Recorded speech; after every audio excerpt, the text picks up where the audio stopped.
that is working. If not, whatever. Figure it out in post. That's right. Hello, Internet. How's everyone doing?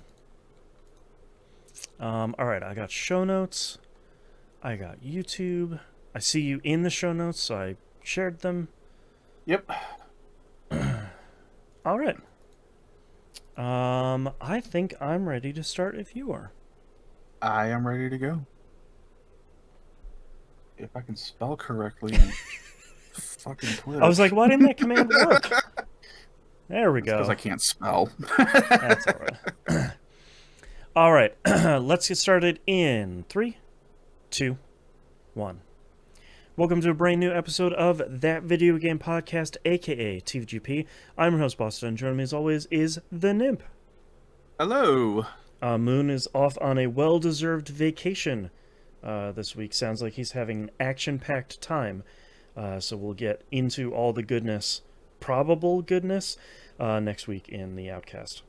Which reminds me, this show is listener-supported. If you'd like to support this show, you can become a patron over at e1m1.cash. The ones are numbers. $5 a month tier is the recommended one. That gets you everything. Anything above and beyond that is for your rich friends only.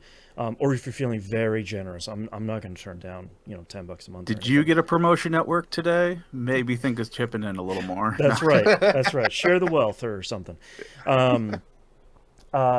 $5 tier gets you everything, including the weekly uncensored Outcast. So we're talking about all the stuff going on in our life this week. You'll be surprised. This week's was a foodcast. We didn't even talk about the new Mountain Dew news this time either. I completely forgot about that. Yeah. Dropping Voodoo, which is a real bummer. Looking forward to that this year. Yeah, boo hiss. If you want to hear us talk about stuff like that, that's the Outcast. You get early access to We Work Like It and Critical Misses. At the $5 tier or higher, you get exclusive access to the Critical Misses production meeting. And you get exclusive access to the Wayward Sons, the Supernatural TV show podcast that Moon and Nip are going through. All of that and more, e1m1.cash. The ones are numbers. All right, Nip, you're in the hot seat this week. What have you been playing these past 2 weeks? Unfortunately, not a lot. And before I get started on that, I do just want to say, I don't say it a whole lot, but it is great that you guys put in money for Patreon and stuff like that for Boston to help run the show and everything. Yeah. It is not a requirement. You know, word of mouth is simply just the best. So it pays for our hosting. And hosting, thankfully, has not gotten more expensive, knock on wood. But yes, I do greatly appreciate it. But it is kind of it's meant to be like a supplemental thing of like, here's a little bit of extra stuff. The Outcast is like the cutting room stuff from, even before we recorded the Outcast, we were just sitting around talking about that stuff anyway. So like, it's all kind of like some free bonus and early stuff. Yeah, it's just to give you guys a little extra for your money, because we all know money is tight no matter who you are. That's right. Relative. Except for like 5 people at the top, yeah. Yeah, exactly. So, first game I am going to talk about is The Division 2. Because I have hit the mid section of my summer part 2 semester, it has gotten wild with papers and stuff for me to write, so I have not had a whole lot of time to play this week or last week. But the Division 2 came through because they have this cool mode called Countdown. Oh, Countdown which is great, is only 15 minutes long. 15 minutes, and it showers you in loot. The amount of stuff you get is ludicrous. So, yeah, and it is also extremely helpful that while you are looking at the map and looking at the missions, you can tell the game, hey, I want you to concentrate on giving me assault rifle drops. Right. And it bumps up the assault rifle drop rate for you. Countdown, like we were just says, showers you in crap. So I was like, well, I love LMGs. I just want you to give me LMGs. Yeah. I think after that 15 minutes, I had about 20 to 30 LMGs. It sounds about right. I mean, Yeah, it. it's so great too. Like being able to, you can focus loot in a bunch of different places. Like Yep. uh, the summit, you can focus loot, but countdown is especially good, especially when you're trying to like do a build where you're like, oh, I really love this gear set. I really love the like 3-piece set bonus on Harrison Walker and Co. You can just say, all right, I want Harrison Walker armor, and 95% of the time that you get a drop in that is going to be the thing you're focused for. It's so good. Or like I really wanted one of the assault rifles, St. Elmo's engine. Oh, And okay, yeah. people were like, "Oh, you can just get that in Countdown." I was like, "Perfect.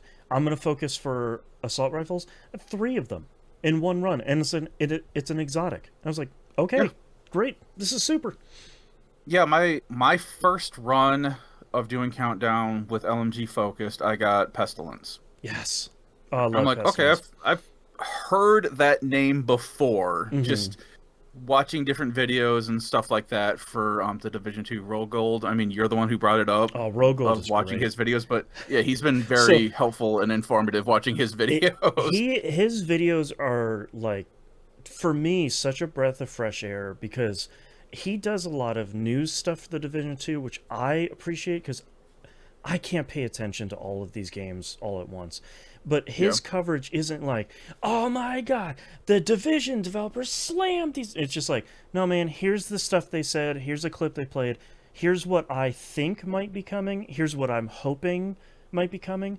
But he's not like Division developers confirmed that survival in snow is coming back. It's like, no, here's a teaser.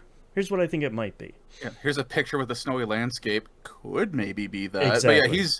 he's really good about giving you the news and then giving you his opinion, because there have been a couple of videos of his that I've watched where he's like, this seems like what it is. In Right. my opinion, this kind of sucks, or Yeah. hey, this is great, kind Yep. of thing. And it also helps that he doesn't have a very annoying voice, No, or yeah. he's not, running the What up, it's your whole boy. soundboard with it. And yeah, Yeah. exactly.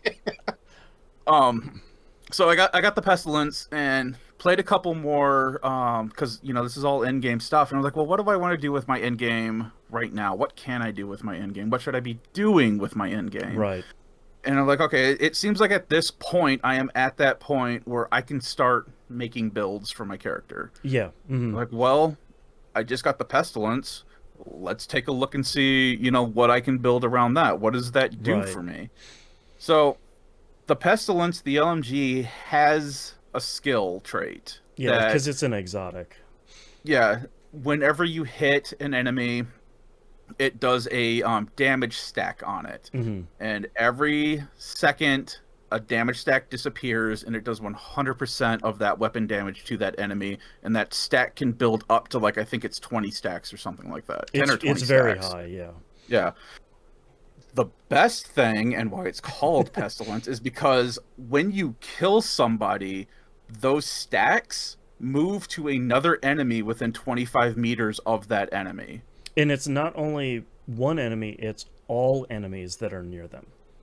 Yes. It's so good. So what I have been finding myself doing, because this took me a while to figure out, Yeah. and I'll explain this too. But what I have been doing is I will focus on the biggest enemy that's in the group, Yes. take them down so they have maximum stacks, and then you can watch that stack jump from a normal enemy, kill that normal enemy, watch it hop over to another normal Yep. enemy, kill that Just enemy. chunking its health down. Yeah, Yep. for a couple, without understanding how that trait worked, I wasn't understanding, wait, why are these guys just randomly taking damage and dying? You're right. And that's when I figured out, oh, it's the ability of this LMG. Yep. I am just moving this along, and without doing anything, because my son was watching it too. Because like, hey, watch this. Killed like an elite or a veteran or whatever the highest one is, Hmm. and then we just stood there and watched as Yep. they all died It's so as good. it bounced around. It is the best. So I had to build up. I was looking up different builds and stuff, and there's different armor pieces and stuff, and this is where the choose your drop came in, because it's like, Yeah. okay, I need to start looking for like this chest piece, this backpack. I had to get like these construction worker gloves, which the funny thing was, as soon as I told it in Countdown, I was like, hey, I want to start doing gloves. First drop I got were those gloves. I'm like, Great. cool. Thank you, And Countdown.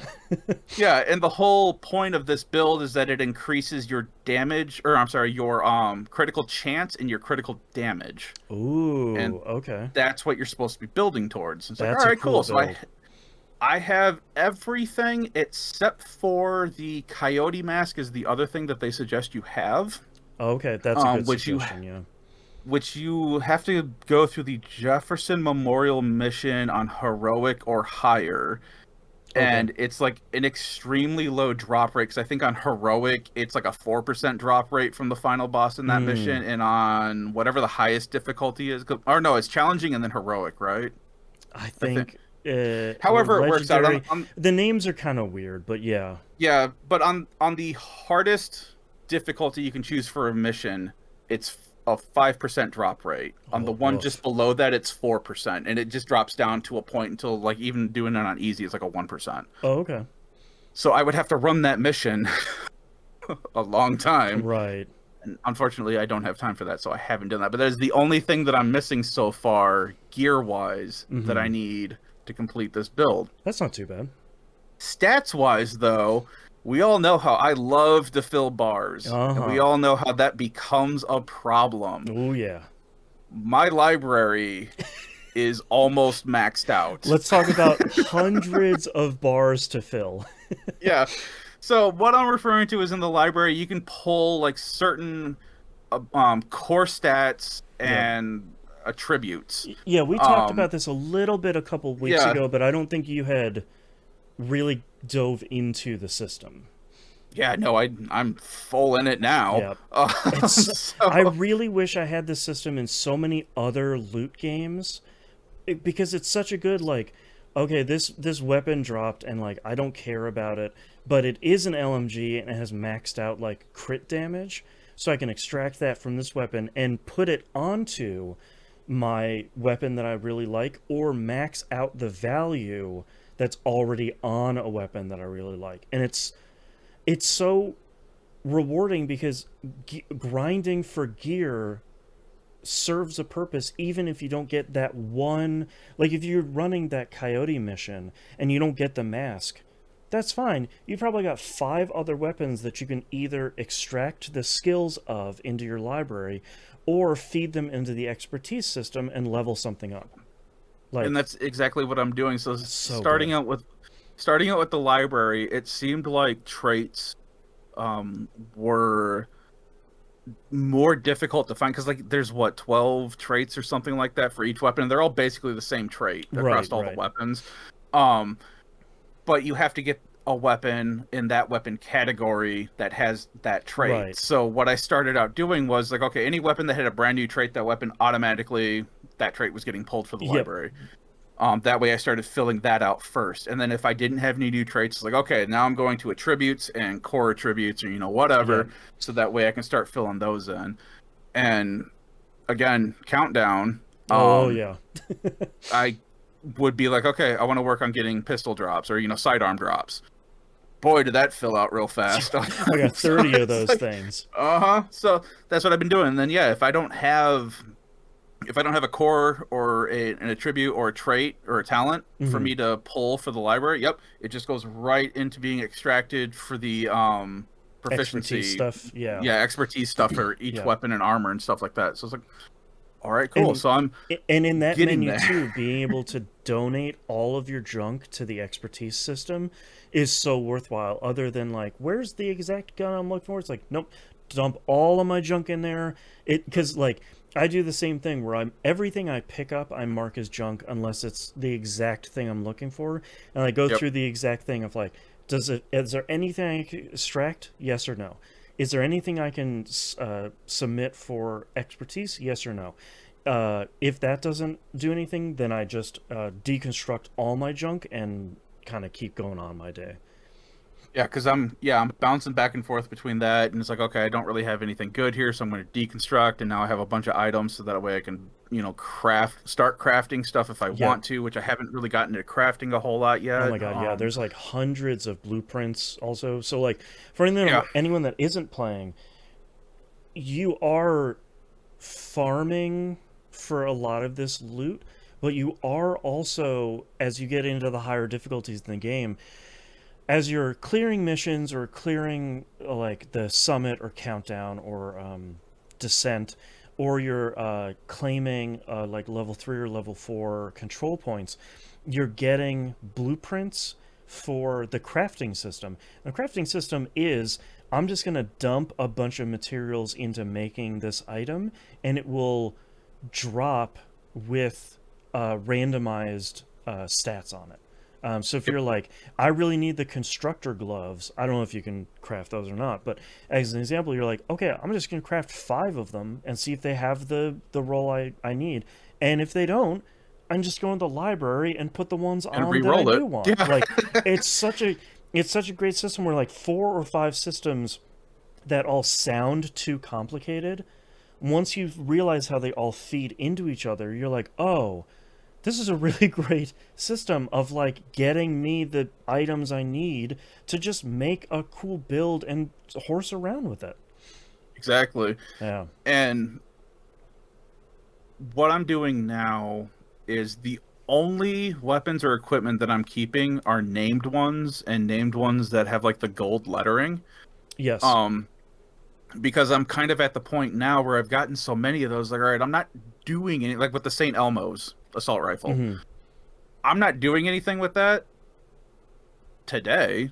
Right. But maybe in a month, I'll be like, oh, I hear the St. Elmo's got like a boost or whatever. Yeah, There's like this really cool thing to, throw together. So that's what I'm locking down, marking as favorite so I don't accidentally scrap a bunch of crap when I don't mean to. That's what I do storage. For all of those, like, anything that isn't named, so it's just a yellow item but doesn't have the name, the yellow name. It has a tier, and I never remember what the tiers are called. I call them like, oh, they're purples and they're useless, or they're yellows and I can extract stuff out of them. Anything that isn't a named item, it feeds into one of those 4 systems we were just talking about. If it's a named item and I don't have a copy of it already, I lock it, I put it in my stash. And if I have a copy of it, usually it's pretty clear, like, this one has really great stats and this one has stats that are like half of the value of another one, so I'll feed that into the expertise system. So Division 2 has started to become a problem for me. Because I just want to play it all the time. Yeah. And if I'm not playing it while I'm working on homework, I will have videos playing in the background of like, Rogo talking about recent news, or someone being like, hey, I found this kind of build that I'm working on. What do you guys think, kind of thing. Right. And so I'm just like watching it. I dreamed about Division 2 one time. Right. That's how bad we're getting over here. But like, part of the reason I was thinking about this week, because I'll talk about Destiny 2 here later in the show, but there's something about the Division 2, and I think the level of loot you get from everything, including Countdown, it's one of the few, I feel like this with Diablo 3, kind of when it got into its healthiest state, it really respects your time a lot. Like, you can spend 15 minutes in Countdown in Division 2, you get like 30 pieces of loot. Or you can run this mission 5 times back to back because you're looking for something specific, and you're still getting a bunch of loot. It might not all be good, but like we said, it's not trash because I still need it for 4 other systems. Something. Yeah, like future me might need it for something when he gets a wild hair and is like, yeah, I do want to play with sniper rifles finally. Yeah, exactly. Or like, I'm still leveling up the season pass, or I'm leveling up the payday event pass, or I'm Countdown will do it. Yeah, like, and I'm feeding my time into so many systems that when I'm playing the Division 2, whether it's for 15 minutes or 2 hours, I very, very rarely feel like I wasted my time. I don't come out of it being like, ugh, I just didn't get anything done. It's like, well, I'm at expertise level 4, and I gained like 4 more levels, like proficiency levels in level 4. I got something done, man. Like, might not be the most, but I did something. And there's something to be said about this game respecting your time, and also being like $5 and like having Yeah. this much stuff in it. It's just like, yeah, that feels pretty good. Yeah, because this is all base game stuff. This isn't even the DLC Right. stuff yet. True. Right. But speaking about the season pass and the payday stuff, so payday, the event, I think is done now or is just about to wrap On up. It was like Tuesday, a maybe. short, It was only yeah, it was like a 2 weeks, short I one, think. Yeah. something. So they had their whole Twitch thing where it's like watch somebody play, Division 2 for 6 hours or Yeah, whatever, and you'll get unlock all this 7 stuff. drops. Yeah. Yeah, yeah, I got that the first day it went active. I did that too. Just open up a tab and just have it play in the background, Yeah. whatever, who cares? But because Countdown is also really good for farming, but it is also really good for giving you experience, both season pass and actual like Your experience shade for your level. character. Yeah. So I blew through that Payday 2. There was only 2 tiers for it, and I blew through that in like probably 4 or 5 runs, maybe. The actual season pass that they have running, like I gained levels on that, Right. like nobody's business. I'm currently watch level 38 Okay. on this thing. Nice. I started Countdown when I was at watch level 1. So Okay. Perfect. Yeah. I've been burning the oil on that place, so it just gives you a ton of stuff, and it's Yeah. great that it's only 15 minutes long. Yep. That being said, I still don't know what the hell I'm doing in Countdown. So I think the only negative about Countdown is, so for anyone who hasn't played it, there's like this nuclear reactor that, like a power plant. yeah, like a nuclear power plant that the Black Tusk, who are like the real bad guys in they're like a paramilitary organization. You're dealing with like the outcasts, you're dealing with the Rikers. It's basically like bikers with guns and masks, or this dude has a riot shield, and this one is like full tactical gear, night vision, PMC. like these are the PMC, like these are the PMCs that MGS4 warned us about. They are launching an attack on the power plant, and obviously that's bad. And at the same time, you have hunters there too, which are essentially your characters, but super powered, and they can turn your skills against you. Yep, had that happen several times. Yeah, I don't pop either of my skills because I run with the healing drone and the turret. They love to hack those. They'll hack your turret and it just turns on you and blasts you right in the face. Yep. But there are like 3 or 4 different objectives in Countdown, and it's like, go to this area and protect this thing, go to this area and destroy this thing, or shut down some valves or something. And it's basically 8 players during matchmaking. And if you're playing this, anybody that is playing Division 2, just follow these people like I do and just attempt to shoot anything they don't shoot.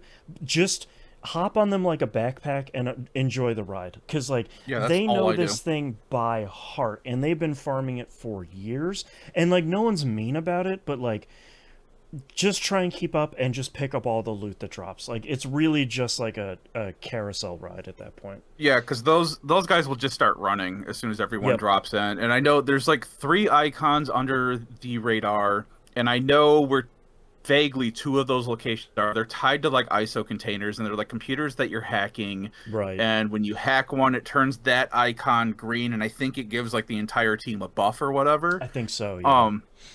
And I don't know where the 3rd one's at all, but so I had the misfortune of starting this, and then everyone looking to me to lead them, and I'm like, I don't know what I'm doing. Right. I'm not your guy, man. Yeah, I just picked a direction, because the funny thing is, like, you don't drop all together, all 8 of you. Right. 4 people drop here, 4 people drop at a different spot. And every match that I've done, everyone finds each other, and then they go off and start doing objectives. Because I thought, it's like, oh, we should all be doing, like, Team A should be doing this, Team B should be doing this kind of thing. Mm-hmm. No. Everyone gets together, and then you start up tackling the objectives. It goes a lot smoother that way, too.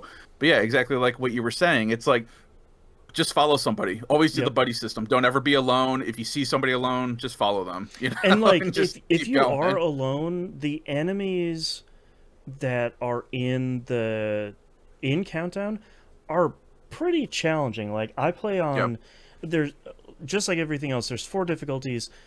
I play in the second highest, so I play in challenging. That seems to be Yep. where everybody farms because the drop rates are technically better on the highest difficulty, but enemies are so bullet spongy up there that like a 15-minute run on challenging could take 30 minutes on the highest difficulty. So why would you do that instead of just doing 2 challenging runs and get double the loot instead of half the loot? Like the Yeah. math kind of doesn't work out. So, but if Yeah. you're caught by yourself, there's like 10 enemies shooting you at once, and that's not going to turn out very It well. becomes a problem. Yeah. So, but yeah, I mean, I've just been having a blast. One thing that we had to figure out is because it's Ubisoft, Hmm. apparently the DLC does not share between accounts. Oh, The base game yeah. does, but the DLC does not. Sure. So the DLC's still on sale. It's on sale until the 31st, July 31st. Okay. So for my son to be able to get the DLC, we bought it again on my wife's account because that's what he's been playing on. Mm. So we bought it twice. I don't have an issue with it. Like, Yeah. I mean, that sucks.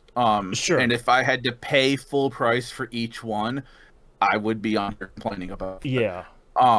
However, it is on sale. My son and I have been playing this way beyond what I thought we actually would have been. Yeah, especially like since you've been playing it so much for a game that has been like was a handful of dollars. It's like, okay, it's on sale. The base game was $5. Like, okay, it sucks that you can't share DLC all of the time for every game, but it's not that big of a problem. For not even the price of a full priced game, Exactly. I was still able to get everything in here. Right, for two people. For myself and my son, yeah. Yeah. So, but I just wanted to throw that out there, though. If anyone else, is also doing the sharing thing like I am, base game will share. Hmm. DLC will not share. Yeah. And it's really up to you because, like I said, we haven't even finished everything in the base game. Like, there's still side missions that we have to run in DC, Right. to finish getting blueprints and stuff. We just did. Oh, what's it called? I wrote it down because I knew I was going to remember the name. Tidal Basin. We just completed that. Yeah, Which the just invaded, unlocked the thing, right? Yep, which just unlocked alert levels for the control points on the map. Oh, dang. Okay. And this also just unlocked the Coney Island side mission and the Manning National Zoo stronghold. Okay. And we Those are currently both really fun. have 6 side missions left before we're officially starting the New York DLC. Have you done DARPA or the Pentagon? We have not, but Okay. we found out. So the Pentagon, that's one of the 6 that we have to do. Okay. There was like an objective or something to do something with like the DARPA labs or something like that. And I don't remember if it's specifically the DARPA labs, but it was something like that. And we could not find it on the map. And the internet is not helpful in this at all Yes. because I had to dig through crap and watch some videos. And of course, everyone already has it, but no one says how they had it. And I Right. found like a tiny little blip at like the bottom. Like someone posted a comment, hey, if you're not seeing this, you need to do the Pentagon side mission. Then that opens up a whole new side Gotcha. area mission. Right. And I'm like, okay, so that's why we can't find this stupid Right. thing. So, Makes and sense.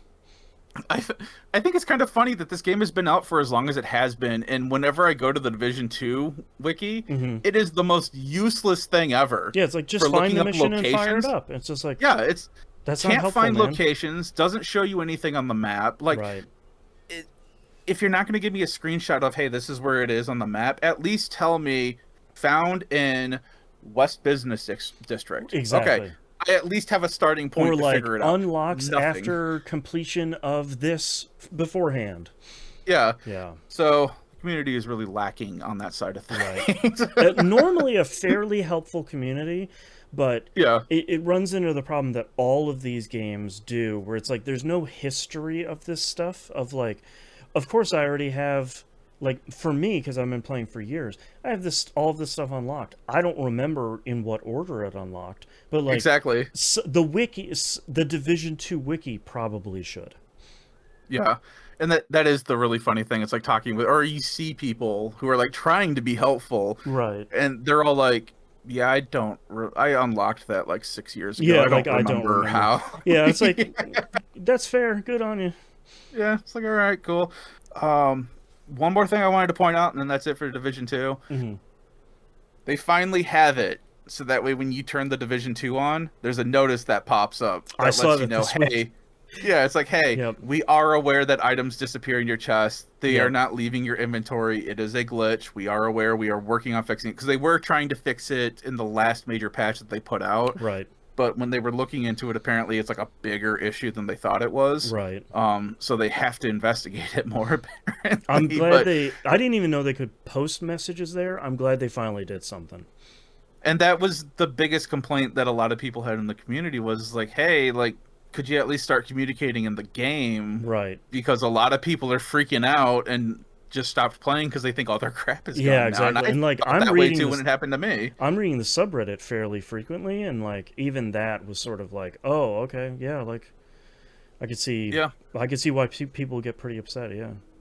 yeah. But outside of that, like this is still just a really good game. Yeah. We are having a time of our lives. I can't wait to play more of it. I hope one day somebody makes a Division 3 at some point and just I mean, manages to keep the sauce in there. supposedly Massive is working on it right now because they're done with Star Wars Outlaws. I don't think it's coming anytime soon, but No, that's fine. But I think the message has been like, we're working on the next Division thing now that Heartland got canceled. yeah, I think this is the kind of the time where it's like, yeah, we're working on something. and they just need to take their time with it. Yes. Don't do anything extra outside of what you've already done. The microtransactions you have in the game now are fine. Yeah. Do not do any more than that. Yep. So, but yeah, so that's it for Division 2. It's a blast of a game if you've never played it. It's still on sale. I think it's also staying on sale until the 31st of July as well. And it for is on $5-6 Game Pass too. Yep. Yeah. So, like, if you've never played it and you do just want something dumb to shut your brain off and shoot, Yep. this is it. And filling hundreds of bars. Yes. Yep. Hundreds upon hundreds. Right. The next game that I played is AI Limit. Hmm. I actually made most of my progress, not this past week, but the week before. I had made it to the final area in this game. Oh, okay. And I didn't realize, because I only had like a little bit more to play this week, I had not realized that I had made it as far as, beat this boss, and then beat this boss, and you're at the end of the game. Oh, okay. There you go. I was like, all right. Unfortunately, both bosses were a massive pain to fight. Oh, there we go.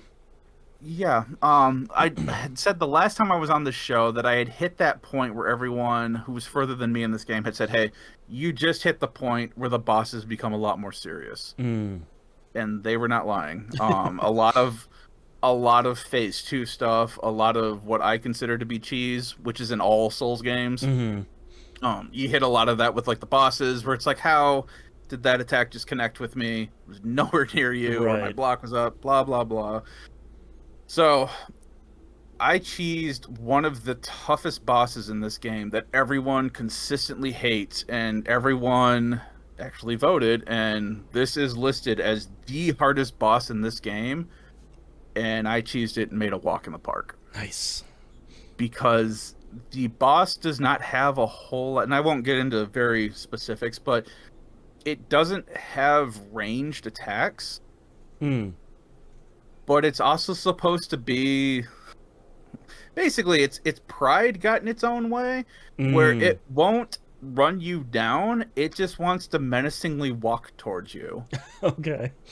Okay, and I found out by accident, because I needed to get away from it to heal, that, it's not attacking anymore, it's just walking towards me. Mm. And I have range spells. Oh, there we go. And I spammed range spells, and this fight took probably 30 minutes longer than it should have, but I completely walked through the first phase of this boss and the second phase of this boss, because it also does the same thing. Oh, man. And all right, cool, cheese the boss, Yep. got my win. It's a success. I do not feel bad about cheesing any bosses in any Souls Nope. games because they always cheese everywhere in this game. So, any of them.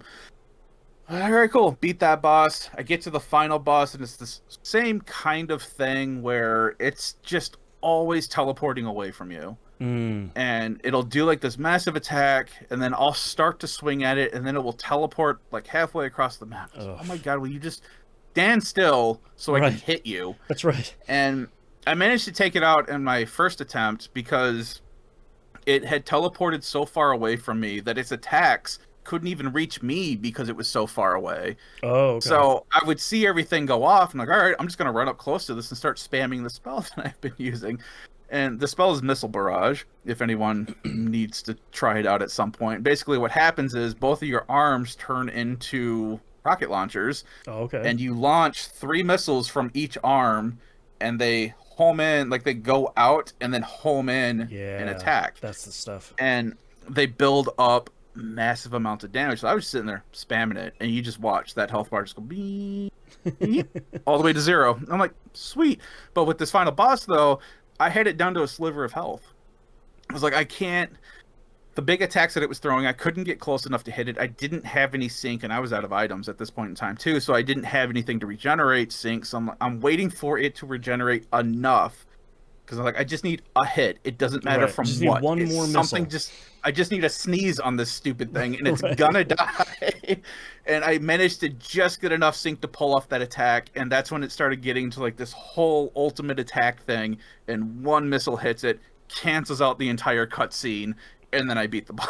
Yes, let's go. Like, oh, thank God, because I was gonna be so mad if I had to fight this stupid thing all Oh my over god, again. yeah. But at the end of the day, beating this game, I still really enjoy it. I would really like to play it again, time allowing. I have, in my mind, I have an idea of, because I need to get back to Dark Souls 2. I need to get back to Dark Souls 3 at some point to get them onto my my PlayStation account, because I don't have those trophies and stuff on that account. So it's like, I need to do those. I need to get back to Sekiro. I need to finish beating that. It's just, Sekiro is so boring to me, because I know a lot of people talk about how it's so great because it is perfect parry, and it's great because you're not building up stats and you're not leveling up. That's why I like the Souls games. Is like the RPG building up part stats. of it? Yeah. So when you take the RPG aspect out of it, and also you don't change weapons in Sekiro, the katana you start with is the katana you have, and you don't build it up at all. Oh, it's okay. all just you earn skills from a skill tree, and that's it. And that just allows you to do like different counters and stuff like that. So I find the game extremely boring, unfortunately, and that's why I don't have a real drive to play it. I've already beaten Madame Butterfly, which is considered to be one of the hardest bosses in any Souls game. So I'm like, I've already gotten past the point that everyone's like, oh yeah, this is the part where everyone drops. No, I've conquered that. Right. It's just a boring game to me. So I got to get back to that at some point. But when I get done with school, the idea in my head is that I'm going to wrap up all of my Souls games and get them all so that I can do New Game Plus, and then maybe go through an attempt to platinum them. Right. Have a real God only summer. knows. Yeah, for God only knows why. And that's everything. That's all Souls games. Code Vein, Bloodborne, AI Limit, that kind of stuff. Right. Khazan, the first Berserker, or whatever that one is. Actually, speaking of that, because I beat this game, I started first Berserker. You don't need to pull up a video on that. I don't have a whole lot to talk about it because I literally just started it today. I haven't had a chance to really dig into it more, but I am liking first Berserker so far as well. And I'll leave it at that because that's all I have to say, and that's all I've really played with it. But I did also pick up Wuchang as well, because that just came out this past week. And I'm like, cool. I remember this being on my list for a reason, and I watched a review video, and they pull up basically a sphere grid from Final Fantasy X. All right. And I'm like, that's why this was on my list. Right. Talking about RPG systems. Yeah, and then I get the email from Best Buy saying, hey, your pre-order's ready for pickup. And I'm like, Oh, that's right. I already pre-ordered it, so I went Yeah. and got All right. that. Have not touched that either. So Okay. the last game that I have to talk about, and I don't know how much of it you talked about last week. Death Stranding 2. Okay, so I will give the same disclaimer here that I did last week, which is now that it's been a couple of weeks since Death Stranding 2 came out, I have finished it. I talk about my non-spoilery thoughts on the ending last week. We're gonna start talking more about probably not a ton about story because so much of the story of the second one is dependent on like the last hour of the first one, and Okay. like so much of it is like so wrapped up in it's hard to talk about the story of this one without talking about the story of both of them. I'm sure there's some stuff we can talk around, but I think we're going to be talking more about systems and gameplay and Yeah. mechanical stuff because I've tried to since the game has been new, I've been trying not to talk about all of the cool new stuff, but I think it's been long enough since release, and I will remind people again that these episodes do feature chapter markers that will also be important for the very first news story we talk about this week. It is of a sensitive nature, so if you want to skip spoilers or content warning or sensitive stuff, use the chapter markers there. Yeah. So. So, I am now on chapter 2. Okay. There is a 1 month skip Mm-hmm. at that point. I got to that, and I'm like, okay, cool. I'm going to save, and I'm going to stop here. And that's Okay. where I got to yesterday. I have not had a whole lot of time to put into this game.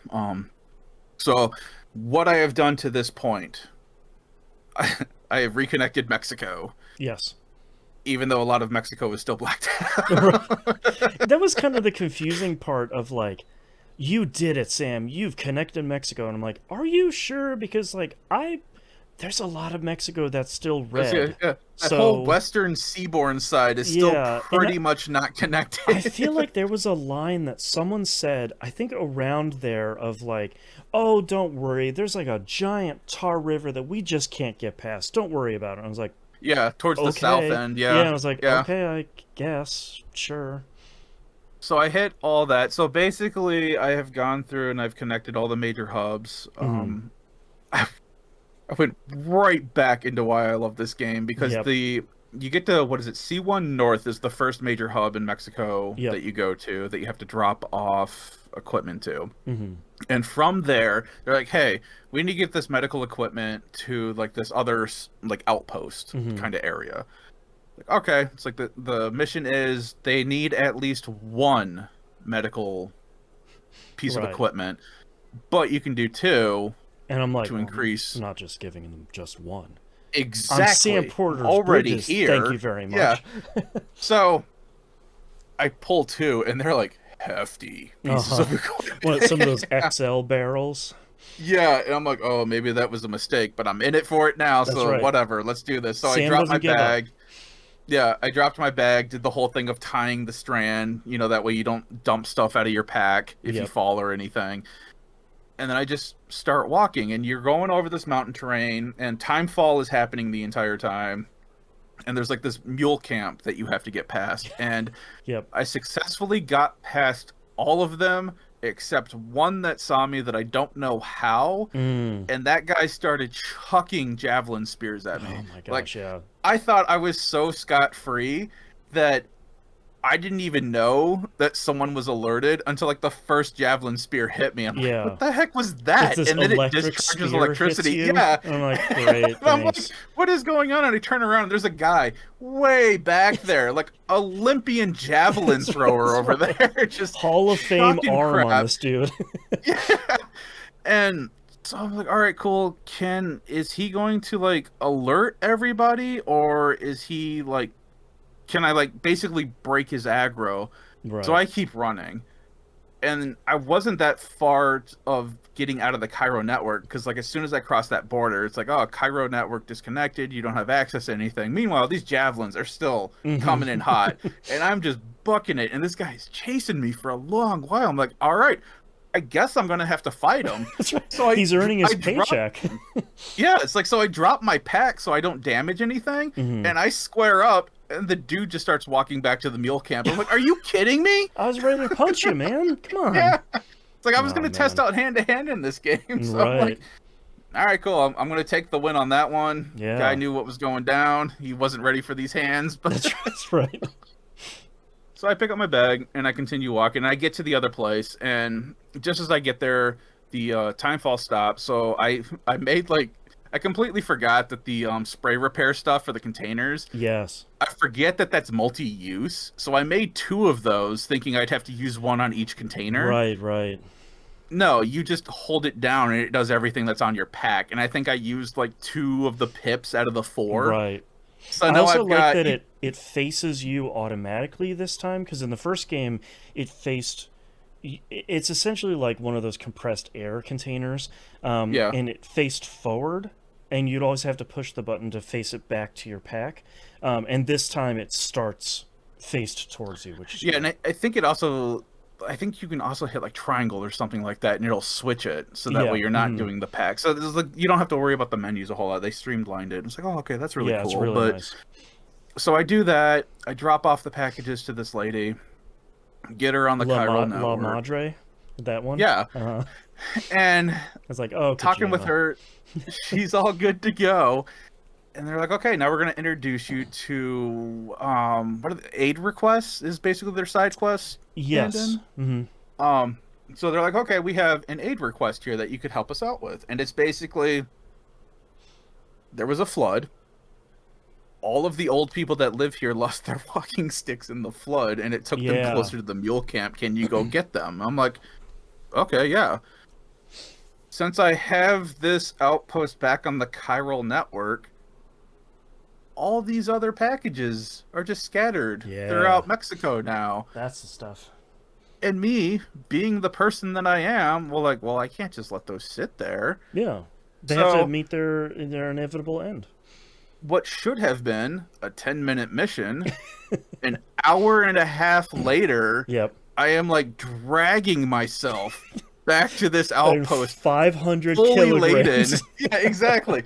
I got stuff patched on both arms, both legs. The Yep. pack is like as high as I think I could get that thing to Sam stack. is huffing and puffing. Yeah, I got things in 2 hands, Yep. and I get in there and I just dump everything. And they're like, "Hey, cool, thanks for all this." And I get like 2,000 likes or something. Yeah. Like I went from being 1 star with this group to being like almost full 4 stars. Yeah. Like in one run. Well, and like part of the thing that I really like about the aid request system compared to how they did it in the first game, 'cause the first game they had like main story quests and then sub requests. And Yep. they still have that in this one, where it's basically like, here are the main orders. These are the things you really need to do to keep the story moving.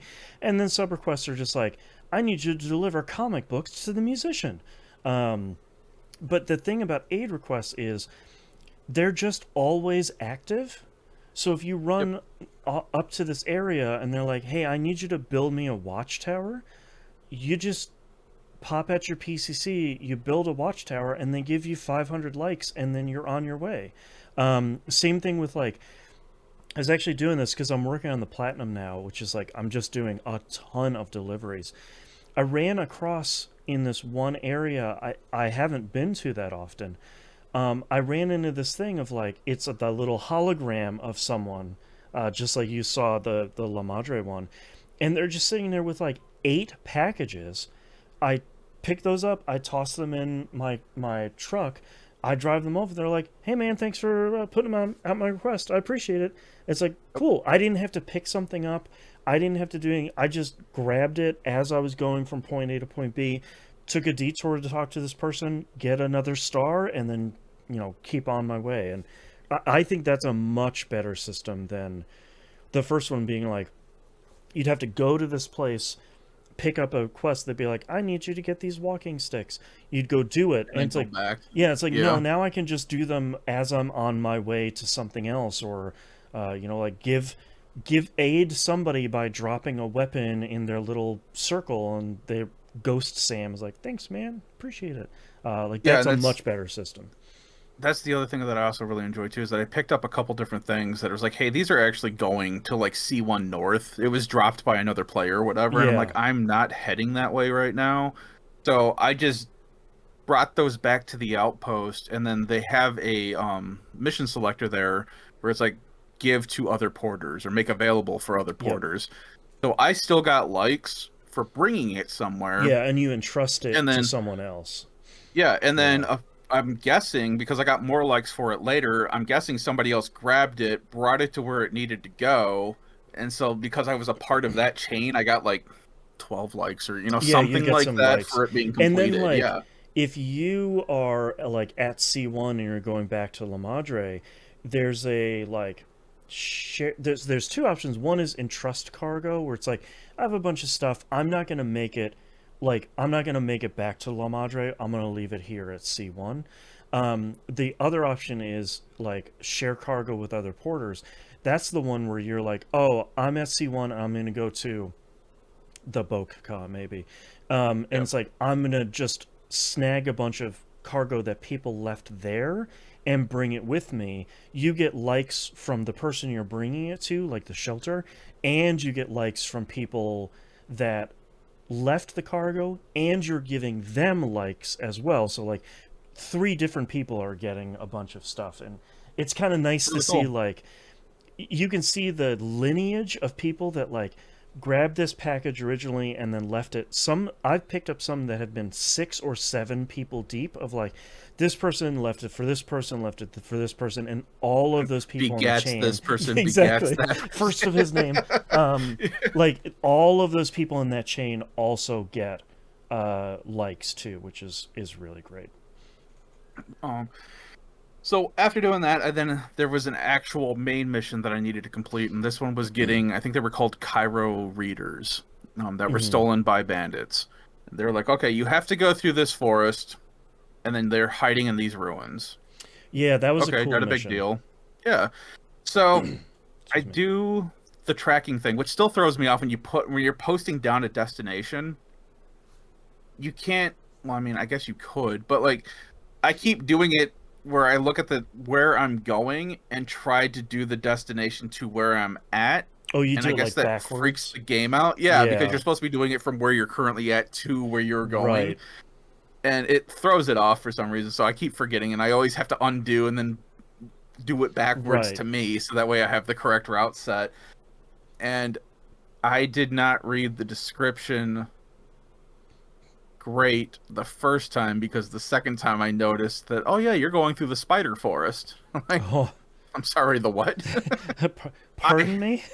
yeah, I do not have an issue with spiders or anything, Hmm. but it tells you that hey, other porters have seen spiders in this area, so just be cautious when you go through here. I'm like, Hmm. cool. I'm gonna get some more ammunition for my assault rifle Right. because in my mind I'm picturing like fantasy style spiders where these things Right. are easily like 7, 9 feet Lord tall of the that Rings business. yeah. Yeah. I show up there, I walk into the spiders and didn't even realize that's what they I were 100% did that too. Yep. because all of a sudden like there's like a bunch of like ferns and stuff everywhere, so the ground is already covered and kind of hard to see, and basically these spiders are like these black little splotches and the tips of their legs glow, but their legs are Right. out, so they're not walking on their legs, it's just they're fanned out and they're kind of Hmm. just squirming on the And ground. and the real genius part too is when you scan with your Odra deck and it scans the ground, the color of their like eye and the tips of their fingers, legs, whatever. Yeah, legs. Um, it's the same color as the Odra deck's like yellow light skin. Yeah, So you're like, oh, there's just a bunch of like rougher terrain here. Nope, spiders. Field of I mean spiders. it is rougher terrain. Right. It's because there's a carpet of spiders there. Yeah. So I walked, like, I was in the middle of this group and didn't even realize it. I'm like, Yep. oh crap, I gotta get out of here. So I start booking it, and they're attacking me. And luckily, their aggro doesn't take them very far. But it's like I turn around to see how far they're chasing me, and they're slow, Hmm. but they're a swarm, like a Right. literal swarm. All right, cool. I'll I'll pay attention to that. I turn around to keep going up, and there's another swarm in front of me that is not aggroed. And I'm like, oh my god, I already hate this forest. So That's now I'm right. like trying to just bolt through all of this crap. Mm-hmm. Finally get up over this mountain. I see the mule encampment. The first thing it wants you to do is build a watchtower so that way you can survey everyone and mark everyone on the map. It's like, all right, cool. Yep. Build that. I do it. I have everybody marked. And I go down there. Like, I'm going to check out the combat in this game. Yeah. Because I heard that they've improved it and I'm interested in doing it. So I put away my assault rifle because I want to be quiet. And I pull out the like taser gun that I have. Yep. Charged that thing up. There was a guy in a tent that was in there the entire time, didn't move, so I didn't have a chance to scan him. So I shot him in the back and he went down. Mm-hmm. Cool. This will also be a good test to see how long the taser keeps someone out. Right. There was another guy up on the ridge. I got behind him, pulled out my strand rope, and basically it says I didn't kill him. The noises that were made highly suggested I snapped this dude's neck and then tied him up. You like wrap it around their neck and you yank really hard and then like hog tie them and dump them on the ground. It's like that dude's not waking up for a while, if at all. Ever. Yeah, it's like Batman all over again, where it's like, Right. It says he's alive, but I just dropped him from a 10-story building. Right. I don't think he's okay, man. Yeah. So I was like, all right, cool. So I go through that, and I go back and forth around, taking this whole thing on stealthily. There's a river in between the camps, so I go the long way, fill up my canteen at the same time, which is a really nice addition. Yep. And then I'm walking behind everyone, getting everybody with the strand rope. There was the last guy that I had to get with the taser gun because he saw me. He was running up on me. I was like, screw it, I'm just going to shoot you. I'm not even going to do hand-to-hand. Mm-hmm. Got him down, took everyone out. It's like, cool. I grabbed the recorders that I needed, and I go back to the outpost. Mm-hmm. Again, I had stated I did not really read this mission that well because I missed the thing about the spider forest, which I had to go through again. Yep. Got back to the outpost. I picked up a bunch of other stuff, turned that stuff in. And I'm like, wait, why isn't letting me turn this mission in? Right, like, why don't you want the things you wanted? Yeah. So I pulled the mission back up. No, you were supposed to continue from that mule camp further on the other side of the mountain. There's Right. C1 South, and that's where those recorders were supposed to go. And I'm like, so I have to go through the spider forest again? I have to deal with the spiders again? Like, all right, cool. Let's do this. My second time through was actually very educational because I found out that the spiders don't actually aggro to you until you touch one of them. Right. If you avoid them, they don't really care. Yeah, so you can walk, like, and that's what I was doing. I was weaving my way through the spiders. Yep. And then I got through the last group before I was getting towards the top of the mountain, and I touched one, and that made the whole swarm angry and start attacking me, so I start running. Mm-hmm. And then it did this really cool thing that got me laughing really hard because at some point, a spider jumps on your camera and covers half of the camera. Oh, so you really? can't see. I've never seen that. That's wild. And I was laughing hysterically because I'm like, cool. I'm in this swarm of spiders and I can't see where I'm running. You got like Bluebird in Mario Kart. That's so good. Eventually, though, there is a marker, and I didn't notice it until I got away from everyone else, but it stays on you, and you have to hit square to shake it off. Oh, wow. Or else I don't know how interesting. long it'll stay on you, but it stayed on my camera for a very long time before I noticed the prompt to hit square to shake off. That's and then when I did funny. that, you see the little spider get shaken off Sam, and then you just continue on your merry way. That's fun. I don't think it was doing any damage to me while it was on the camera, Oh, but okay. it may have been doing like minuscule amounts of damage. Right. I don't Or, know. like, some of the chiral creatures, because there's a bunch of different chiral creatures, not all of them do health damage. Some of them will just do battery damage. Yeah, so it was very chaotic, so I don't, besides it blocking my screen, I don't know what it was really doing. Yeah. But after I got back over the first mountain, I was thinking, I guess now I'm going to find out how long do people stay knocked out for. Mm-hmm. And this is going to be a good test because I had, I think, 2, maybe 3 people that I stun gunned, and the rest of them were hogtied. Right. So I'm wondering how it apparently they stay stunned for a very long time because I went back into that camp. They were all still knocked out, both sets. Yeah, I feel like, because I've been doing a little bit more combat lately to raise the combat stat, when you get that like star of stats. Yeah. I feel like if you clear the entire camp, so when the little message comes out of like bandit camp cleared, or all combatants cleared, I feel like once that happens and nobody can wake each other up or like free each other out, they seem like they are knocked out for a really long time. Yeah, which is nice, especially if there was like stuff you wanted to get but didn't have room for. You could Yeah, now exactly. come Like back you and clear hack it out. their little vault things, Yeah. containery things. Yeah. So cool. That's a cool thing to figure out. So I had to continue around the mountain because there's no way I was going to be able to climb it. It was too sheared, and there was Yeah. nothing set up by anybody else yet. Made it to C1 South, dropped off all of the stuff, and trying to remember that I don't think there was anything story-wise here except for the fact that they were noticing that now that they have this equipment, like the chiral crystals or whatever in the atmosphere are super concentrated, Mm. and they're basically saying it's like, yeah, there's like a giant BT that's going to be imminent, and now that we Wink. have this equipment, yeah, now that we Right. have this equipment, we can tell you where it's going to be at. Right. And they're like, okay, since you just got here, go ahead, go down to your private room, get some rest, and then you get disrupted in the middle of the night because there's like a giant spike in chiral crystals again in the atmosphere, Mm. and like, hey, this happens to be happening at the next location that you're trying to get Oh, to, so which is like the weird. research, yeah, the Right. geological research center that you've been trying to get to for like this The whole chiral readings are act. off the chart at your next Yep. destination. And so they tell you, it's like, oh yeah, and in between C1 South and this geological lab, there is a whole BT area that's just opened up that you have to Right. work through. Guess what, Sam? We just developed these new blood grenades, and they go into like the whole Mm. thing about how this works and all this stuff. I'm like, okay, yeah, I remember this, and they talk about how they basically developed like a synthetic version of it, so they no longer need your blood for this. I love You that can they're just like, make it. we don't need Doom's users like you. And I was like, that's okay. You're throwing a lot of terminology That here that I'm. sounds very capitalistic of you That's there. right. And Sam is sort of like, okay. Yeah. So, fine. Knowing that I'll be going into this area, I was like, all right, cool. Let me craft a bunch of these. So I I'm crafted, loading I up on think, him. yeah, Yep. exactly. I think I crafted like 5 of these, and each grenade that you craft can hold like 5 as well. So you're Yeah. basically crafting 5, but it takes up 1 grenade slot Yeah. Right. or item slot, whatever. I'm like, all right, cool. I think I'm good to go.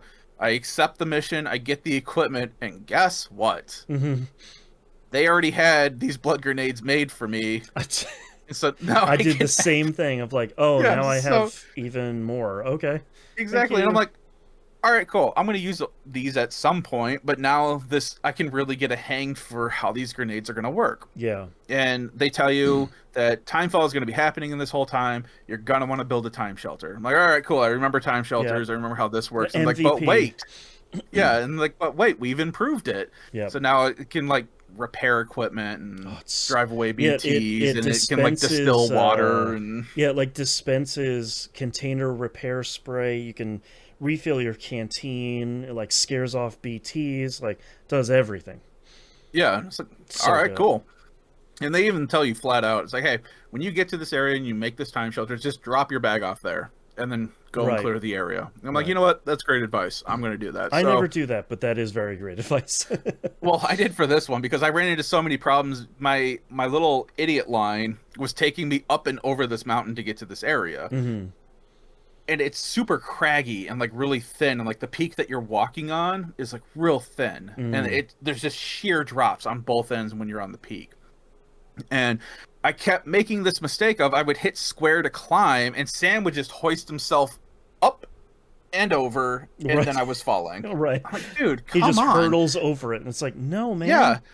And he did this so much to the point that I got like locked off the ground and stuck. I couldn't Oh, wow. move. And eventually I was able to get free. I'm like, you know what, screw this. I'm not doing this anymore. I am running back down this mountain. I will go out and around and then back up to where Right. I need I'll to take be. the long way. Yeah.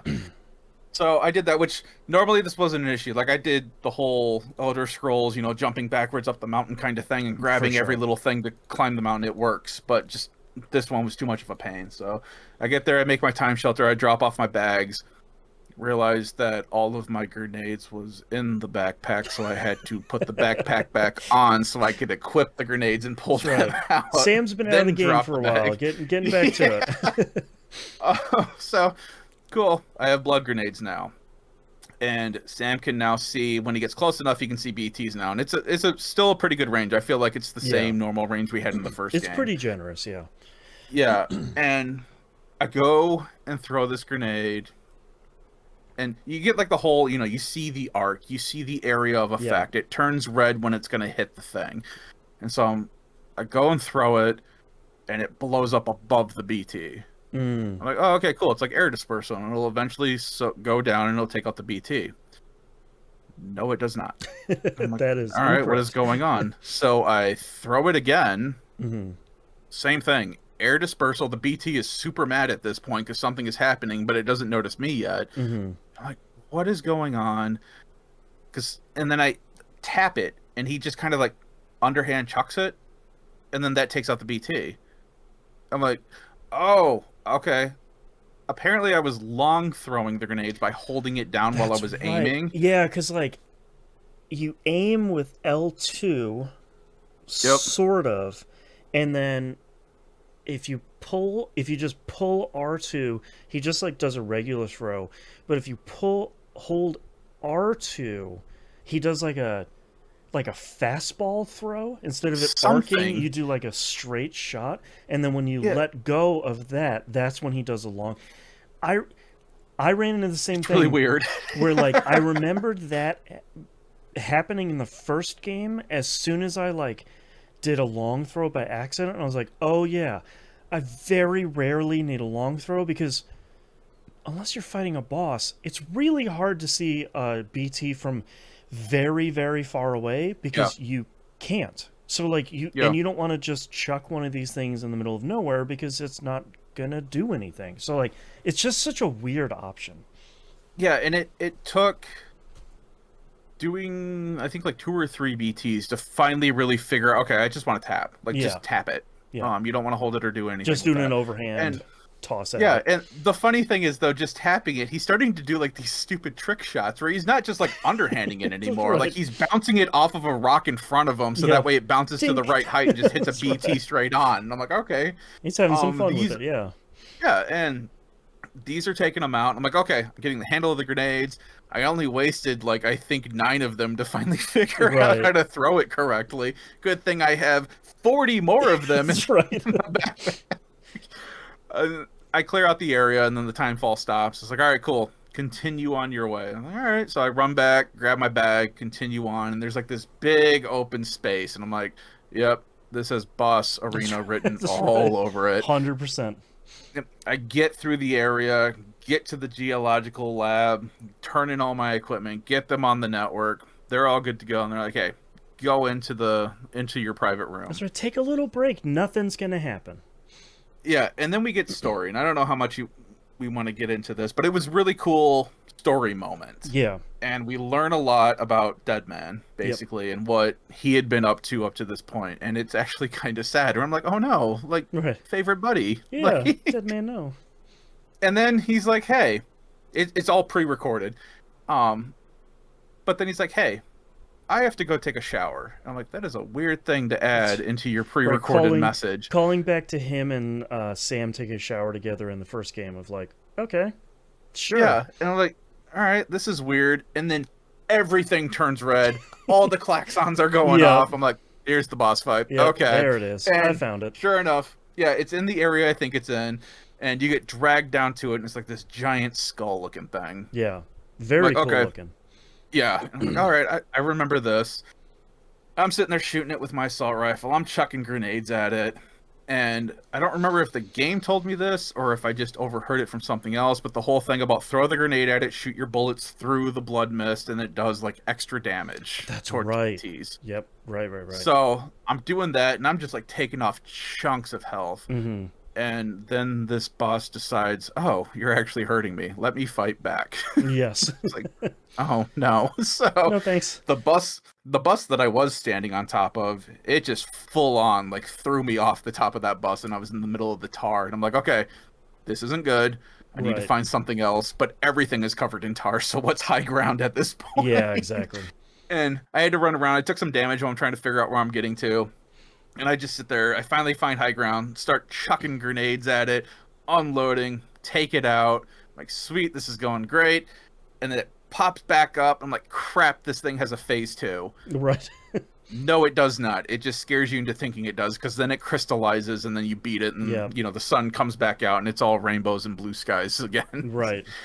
All right, cool. That was a fun introduction to the boss, because I've been super, I guess, anxious about fighting BTs again, because Yeah, I just remember me it being too. such a huge pain from the first game. Yep. It was even just trying to avoid them was kind of a pain, Mm-hmm. which was fine, but yeah, just how they were all acting like, oh yeah, no, you should be super gun-ho in this. I'm like, no, like, No, there's those still are things to be ghosts. avoided. Like, come on, man. Yeah. So you get through there, you finish up the rest of the explanation of what's happening at this point in time, and which was a really cool explanation. I like how dumb the props were that they were using for this cutscene. Deadman and was how, pretty great in that. Yeah, and how weird Deadman was being the entire time, which is just normal for him. Right. But I'm like, this is really funny. Still I like the Kojima awkwardness in this. Yeah. Yeah. And then we get to the point where it's like, okay, next day, you have completed what you needed to do, Sam. You can go back home. Celebration's waiting. Yep, You've everything's beaten great. the game. Yeah. Swelling music and everything. You can build your trike at this point, which I did. Yep. And that was cool. Drive that thing through, and I get back to the border wall. And then a cutscene happens. Uh-huh. And these drones pop out of the tar. So I have the funniest moment of this. My wife is watching me play this scene, and they pop out, and they're like orange and red looking. They're significantly different from anything you've seen in either the first game or this one. Yeah. And they pop out, and my wife goes like, "Who the bleep are these dudes?" And Sam 2 seconds later goes, "Who the bleep are these dudes?" And I was like, yes, that's right. Also, great question. Who are these dudes? Yeah. And of course, because I've been playing AI Limit a lot, and the mud looks a lot like the tar that's in Death Stranding 2, I'm like, oh, they're pulling out hunters from the mud now. Right. Me just being stupid. But I'm like, I am not...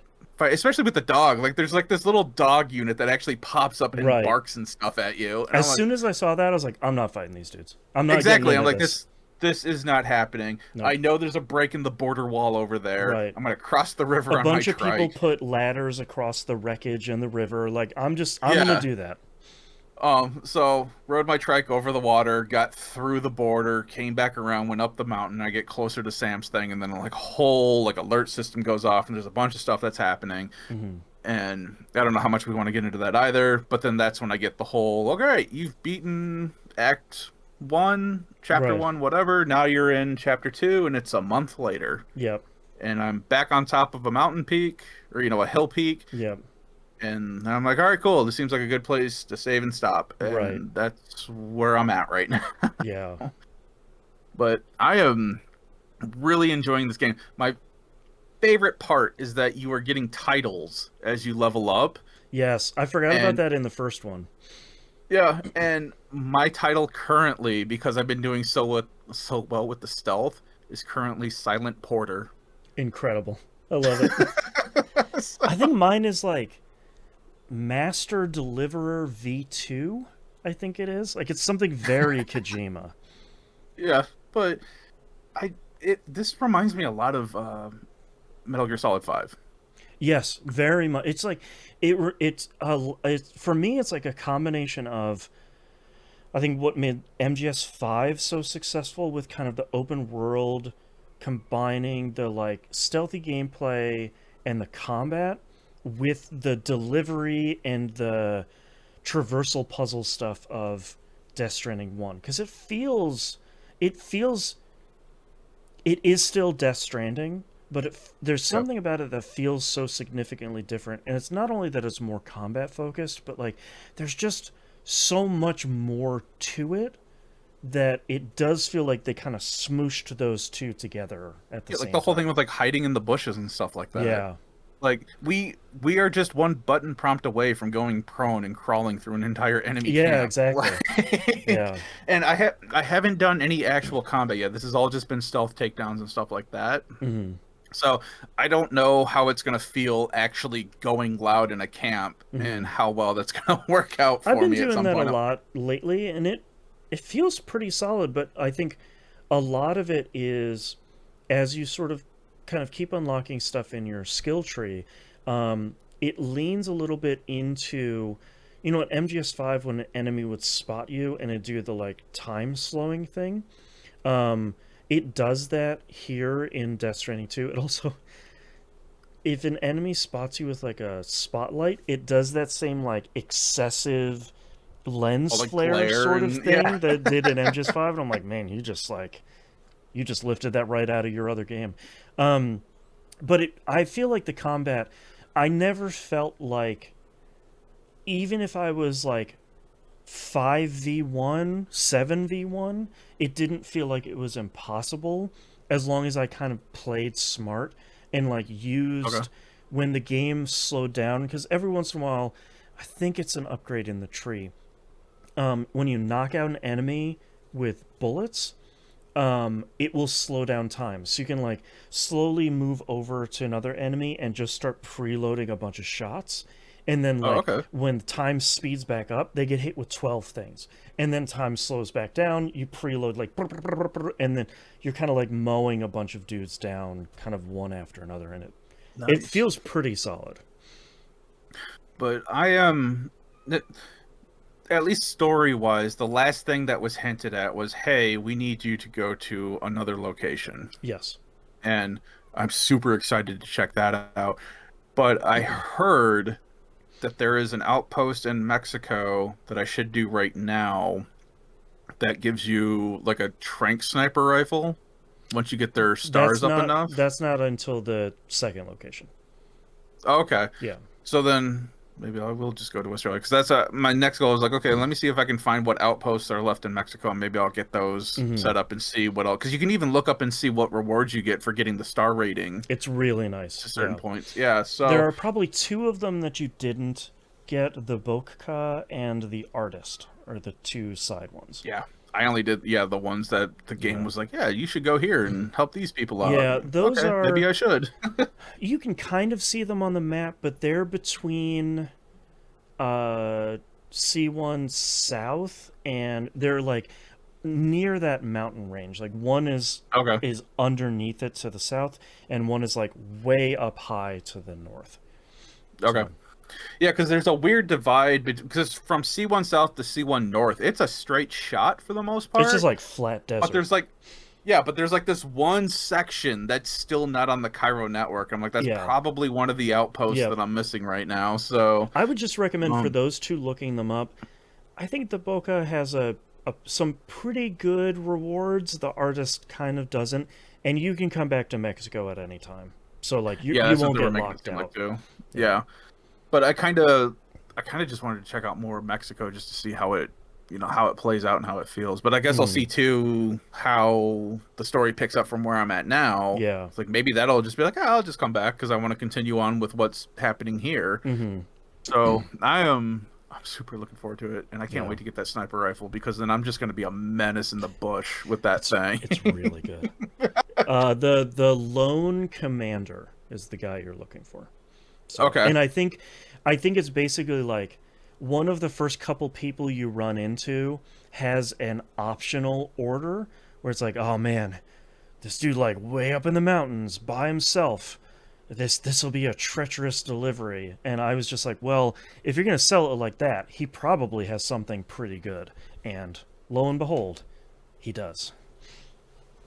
So Yeah. I'm looking forward to playing a lot more of this game. Yeah. But that's all I'm at. I don't know if you had I've any been more. playing a bunch this week, and a lot of it is just doing the last. I have like 5 trophies, I think, left for the platinum, and a lot of them are like, you'll run into this one while you're doing sub quests for this guy, and a lot of it is like, you got them up to 2 stars, and they say, well, I'll talk to you later, and then they post something on the SSS network, which is their like social network thing, and they say, hey man, I need your help. Why don't you come back? And you come back and they'll have a new mission for you, and you'll do that, and then do some more deliveries, and like I'm kind of doing that across a bunch of people, and trying to get everybody to 5 stars. So it's just a lot of doing deliveries and listening to a bunch of podcasts, which is really kind of perfect. So keeping on. yeah, I really love it. It's it's so good, and I think it's a testament to how much I'm really enjoying this game. That I don't know, I don't think I felt the same pull in the first one to be like, no, I want to go get this platinum. The first one had that trophy of like, do the perfect delivery on all of the deliveries across the entire game on the hardest difficulty. I could have done that, but a lot of those tasks were just like, Sucked. I don't want to do this, man. And thankfully, Even fully kitted out, some of that terrain, like even with zip Yeah. lines and stuff, even with zip lines kinda on like sucked. full roads and everything, I was just like, and in the director's cut, like there was that road over the snowy peak, so like they made it even easier, and I was just like, I don't want to do this, man. But like, I think they made it a little bit more approachable in this one, so I think a lot of it is like, okay, yeah, I'll do that, no big deal, let's knock that out, sure. So it's pretty good. I like it. Nothing else to really report for that, but just still Cool. playing it and still enjoying it.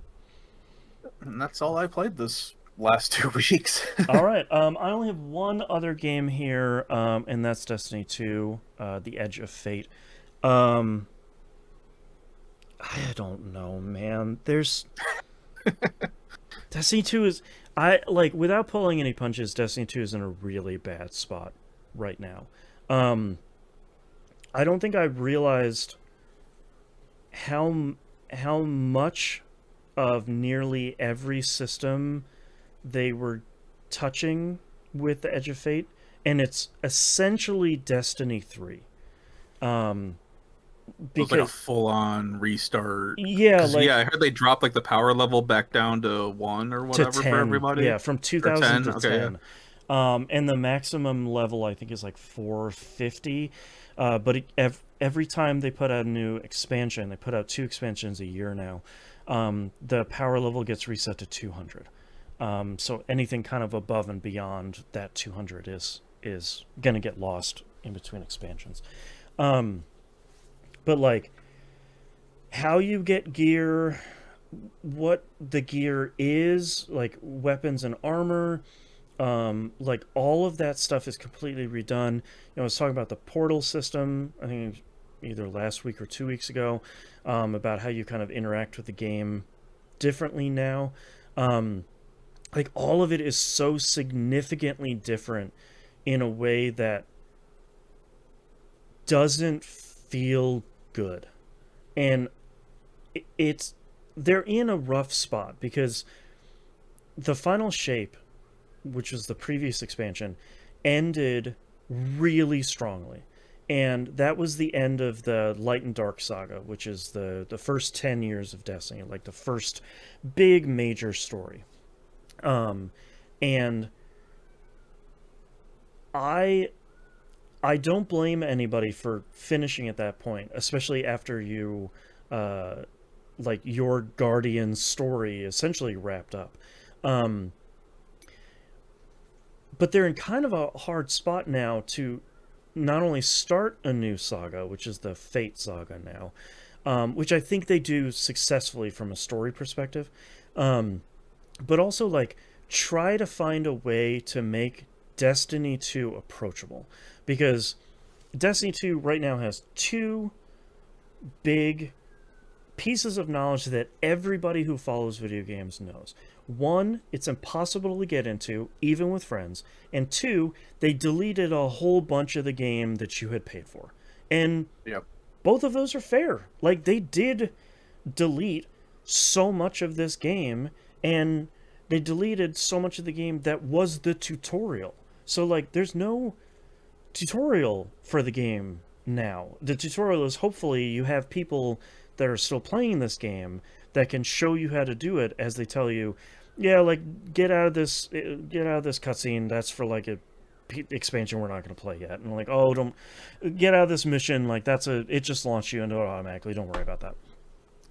Like it's they're trying to get over all that stuff. I think the Portal, which is its kind of new beginner interface, does that really well. I think if you have been playing it for a really long time, it doesn't do that really well. As I think the real struggle now is not everything in the game is in the Portal. So if you go to do something like Fireteam Ops, which is essentially like, I have 15 minutes to go do a strike, essentially. I'm combining things like strikes and battlegrounds and some of these other 3-player missions into this one category. Like that thing, that Fireteam Ops option does not include all of the strikes in the game, or the battlegrounds, or all of the 3-player missions that are around that same length. So it's like, well, cool, but I don't want to run the same 5 strikes over and over if I'm going to go in there and like get a bunch of drops to increase my power level. Why do we have like 20 things in the Vanguard strikes playlist that does still exist, but isn't kind of tailored to get you additional drops? Like, why isn't all of that stuff in here?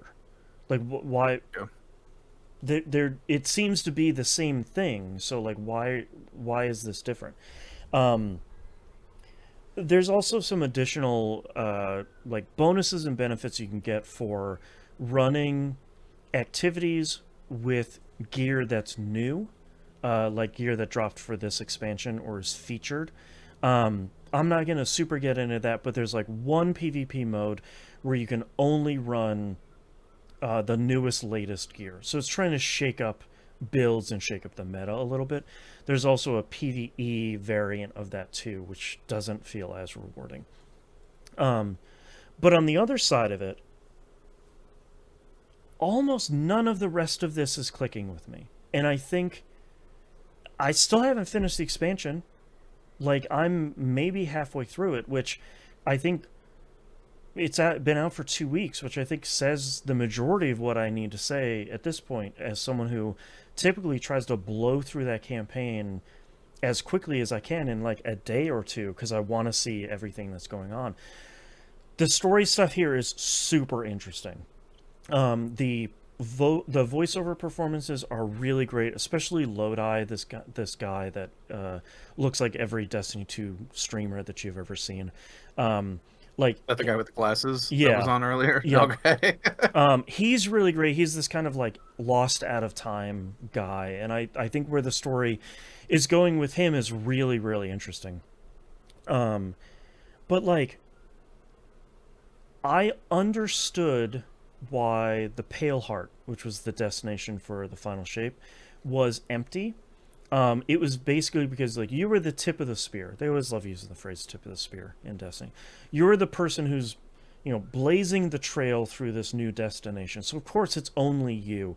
You're like, laying down campsites as you go closer to the heart of the Pale Heart. That was fine, but this expansion does the same thing too. This is an empty destination. So it is only you and the NPCs. There are no other players, like real life players, in this destination, unless you bring people along with you. Sucks.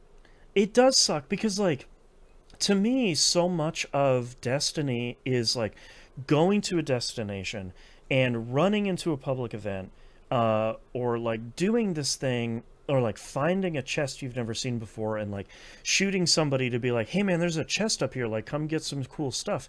Or like 2 people started a heroic public event and they're struggling with it, so hopping in, even though you've done it a million times before, to help them clear it.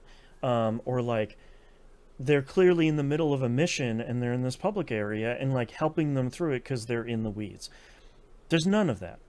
And on the flip side, the missions that you are doing are super short. Like, there are a ton of them.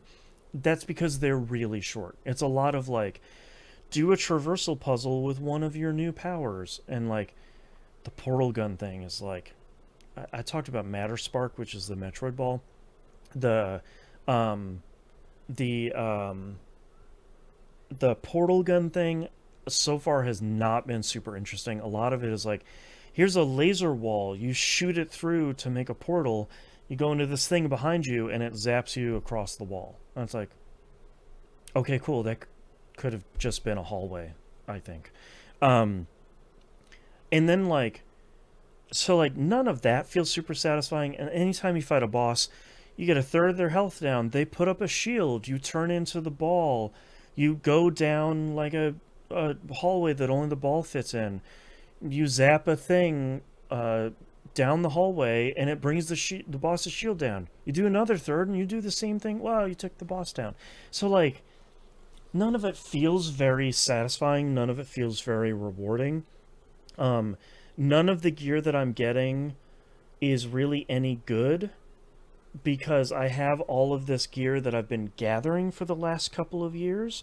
So any of this tier 0 or tier 1 gear that I'm dropping is not good because I already have a build. I'm sure eventually I'll get something that can replace it. But like, all of that doesn't feel satisfying. And then when you look at the Kepler as a destination, there are no new strikes there. This is the first expansion or season that's launched without strikes. There are no patrols. There are no public events. There are no lost sectors.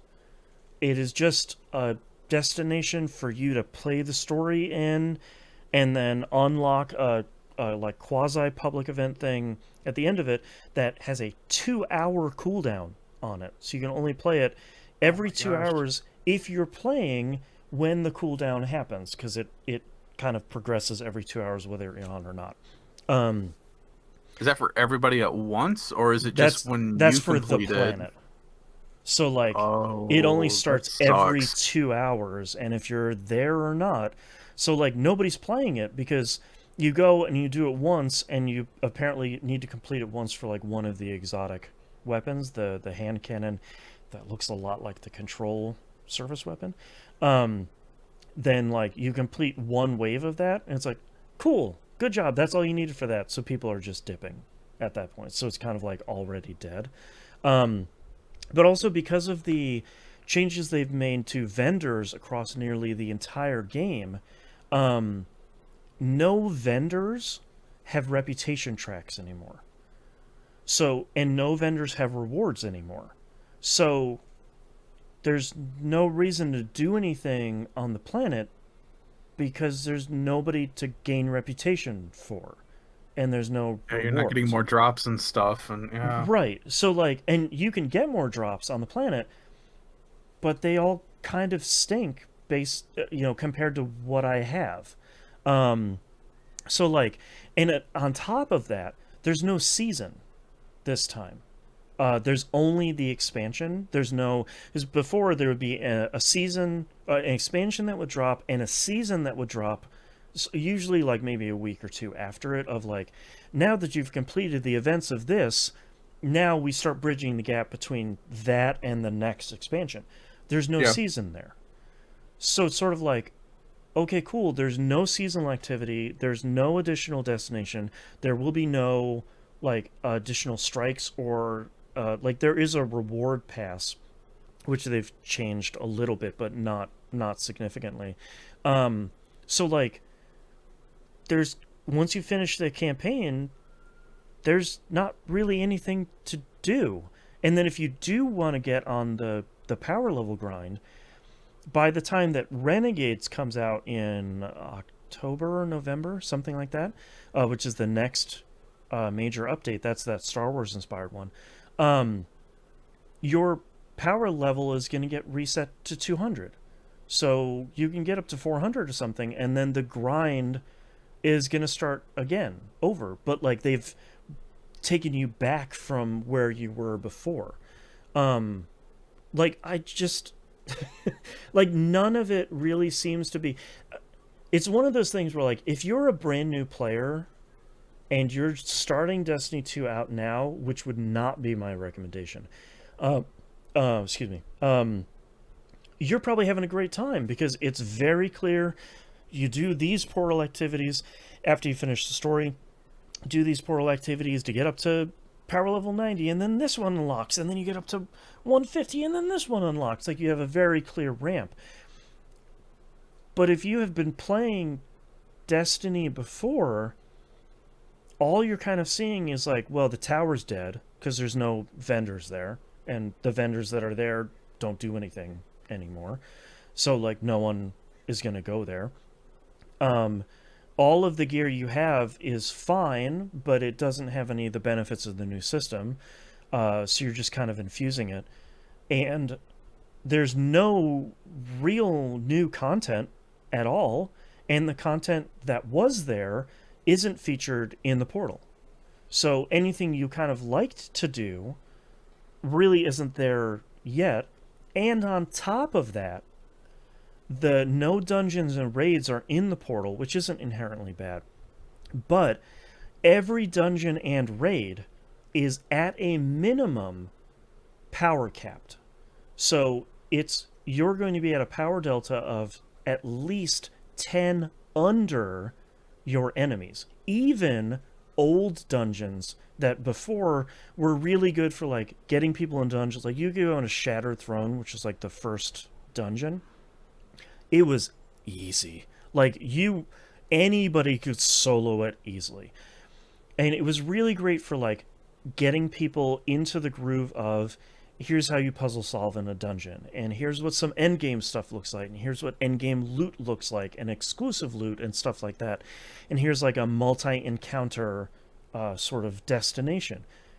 That is at least you're going to be 10 power level under your enemies. So it's significantly harder, and there's no content right now that is like the easy content, which a game like this needs to have, like, at least one or two easy raids. You could say before, go into Vault of Glass, go into Deep Zone Crypt.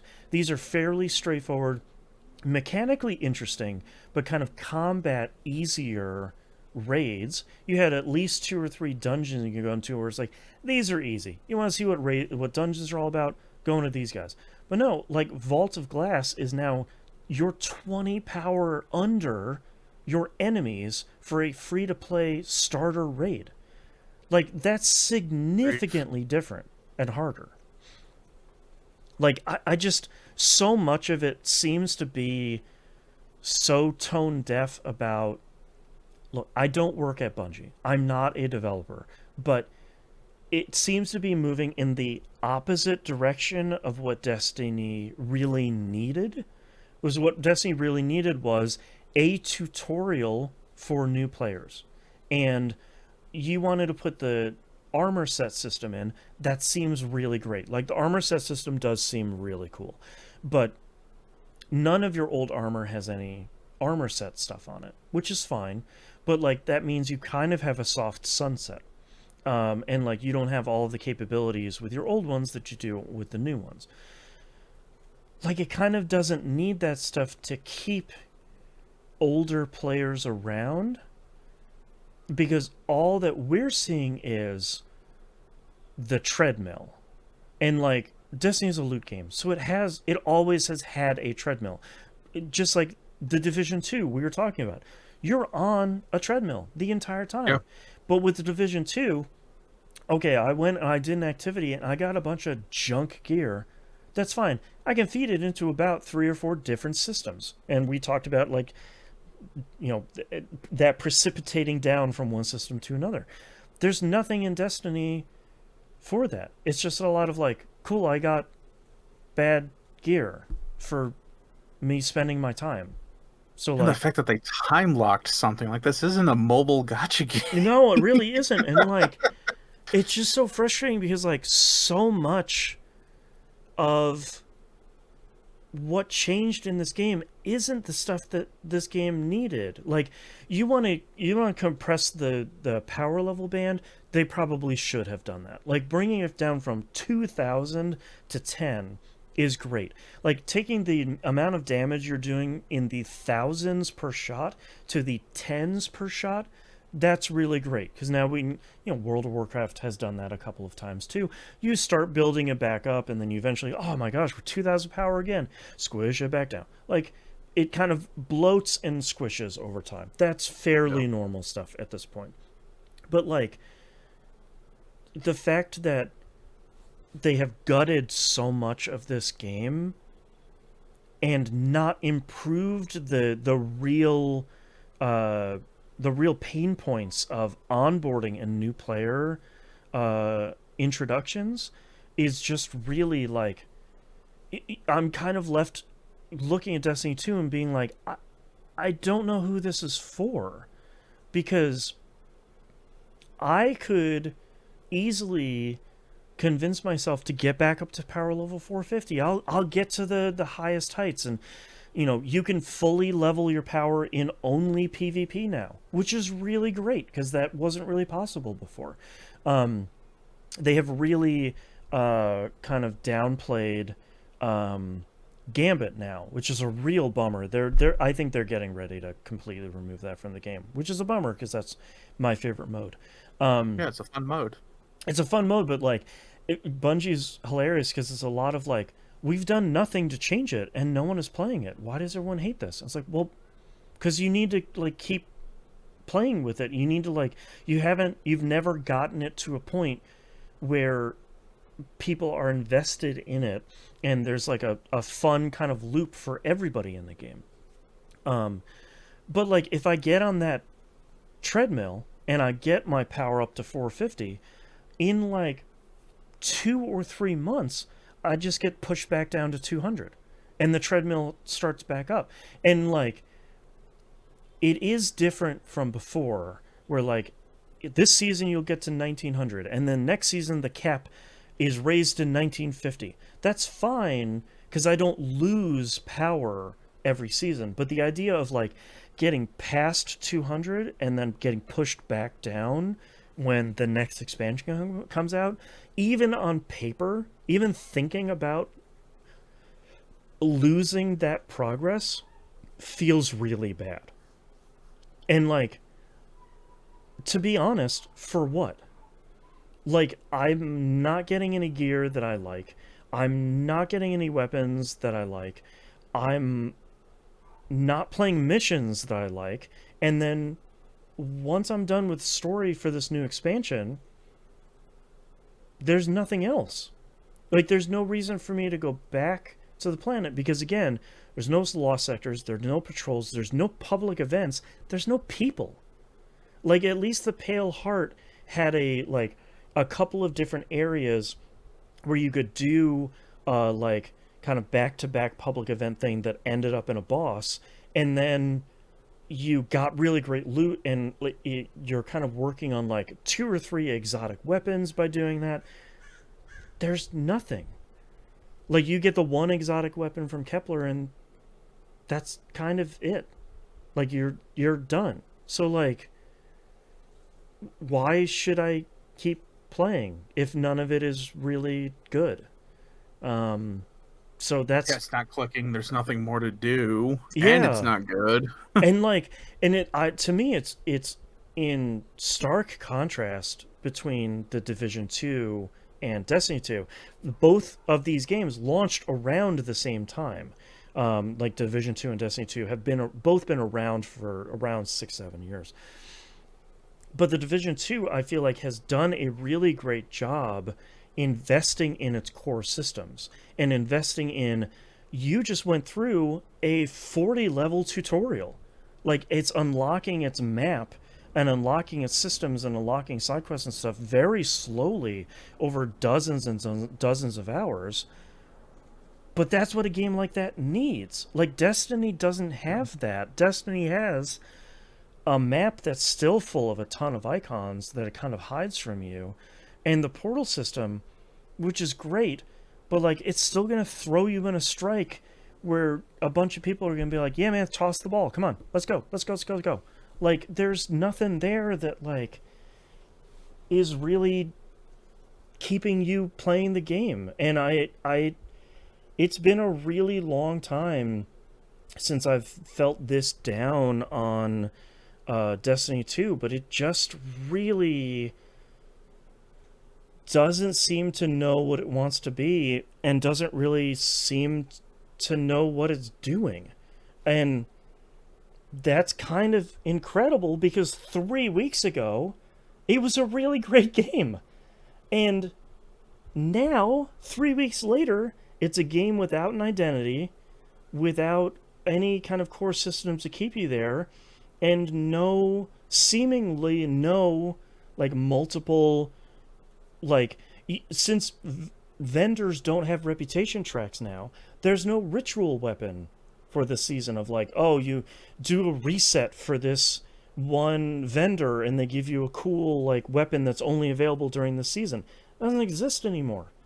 You're not like gaining reputation for any of this stuff anymore. I played a whole ton of Gambit. I got 0 reputation points because there isn't a reputation track anymore. What are we doing? Like, what is actually happening? Like, I will still say, I was talking about this to Bill Savard recently. If you played Destiny and you didn't play the Final Shape, I still recommend going and playing the Final Shape and like seeing where your Guardian's story ends. And I bet a lot of the Final Shape stuff is still really doable, even with the new like loot system and the armor system and everything. And a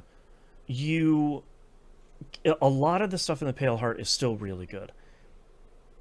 But at this point, I don't think I can recommend the Edge of Fate, because like, sure, you can do the story, and I'm sure the rest of the story is going to be really great.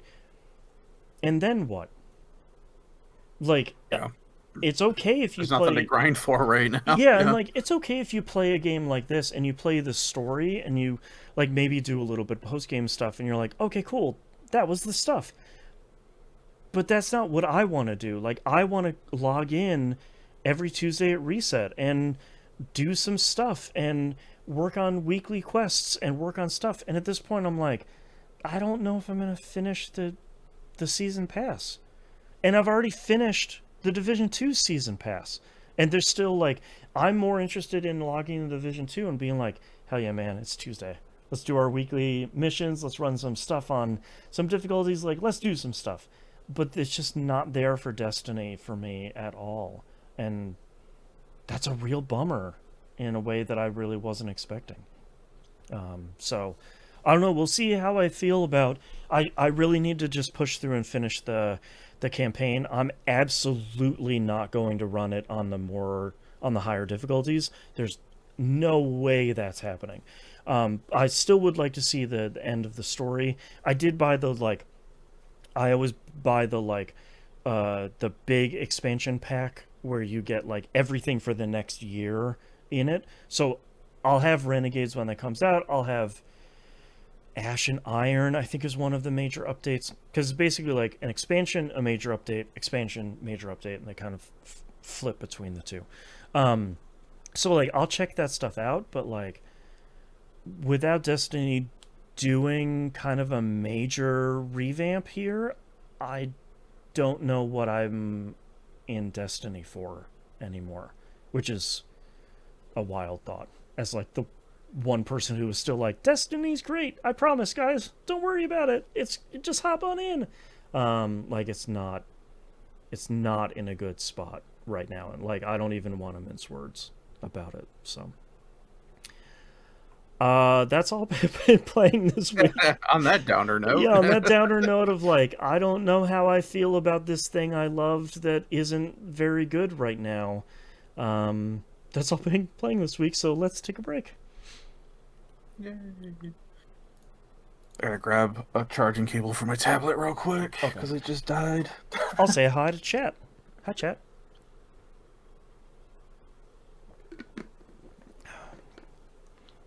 Torek brings up a really good point in chat that Final Fantasy XIV gets a lot of mileage out putting the sprout marker above new players and having instanced new player onboarding missions.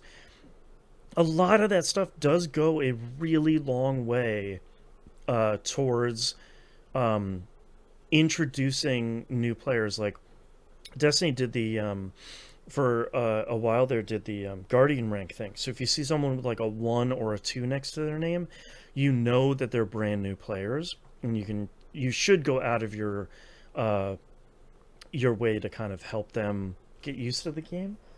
But like Destiny for the longest time has just really needed a tutorial thing. Like they have that timeline thing where you can play like old missions, like one mission from previous expansion. But that doesn't really like matter when the base Destiny 2 was like, okay, here you get the Arc subclass and one of them, and in a couple of missions you're gonna get the Void subclass, but only one of them, and like you're gonna complete a handful of missions and unlock an entire other planet, and then you're gonna start a bunch of missions on that planet. Like even if you just have like you're locked to the EDZ for a handful of missions as we teach you how to play this game, even that would be way better. And I know there's like a new lights set of missions, but like that's a little bit different. But like so much of it is just like you're not trying to get new players into the game in a way that is going to keep them there, which is a real bummer. Let me close this window real quick because it is turbo hot.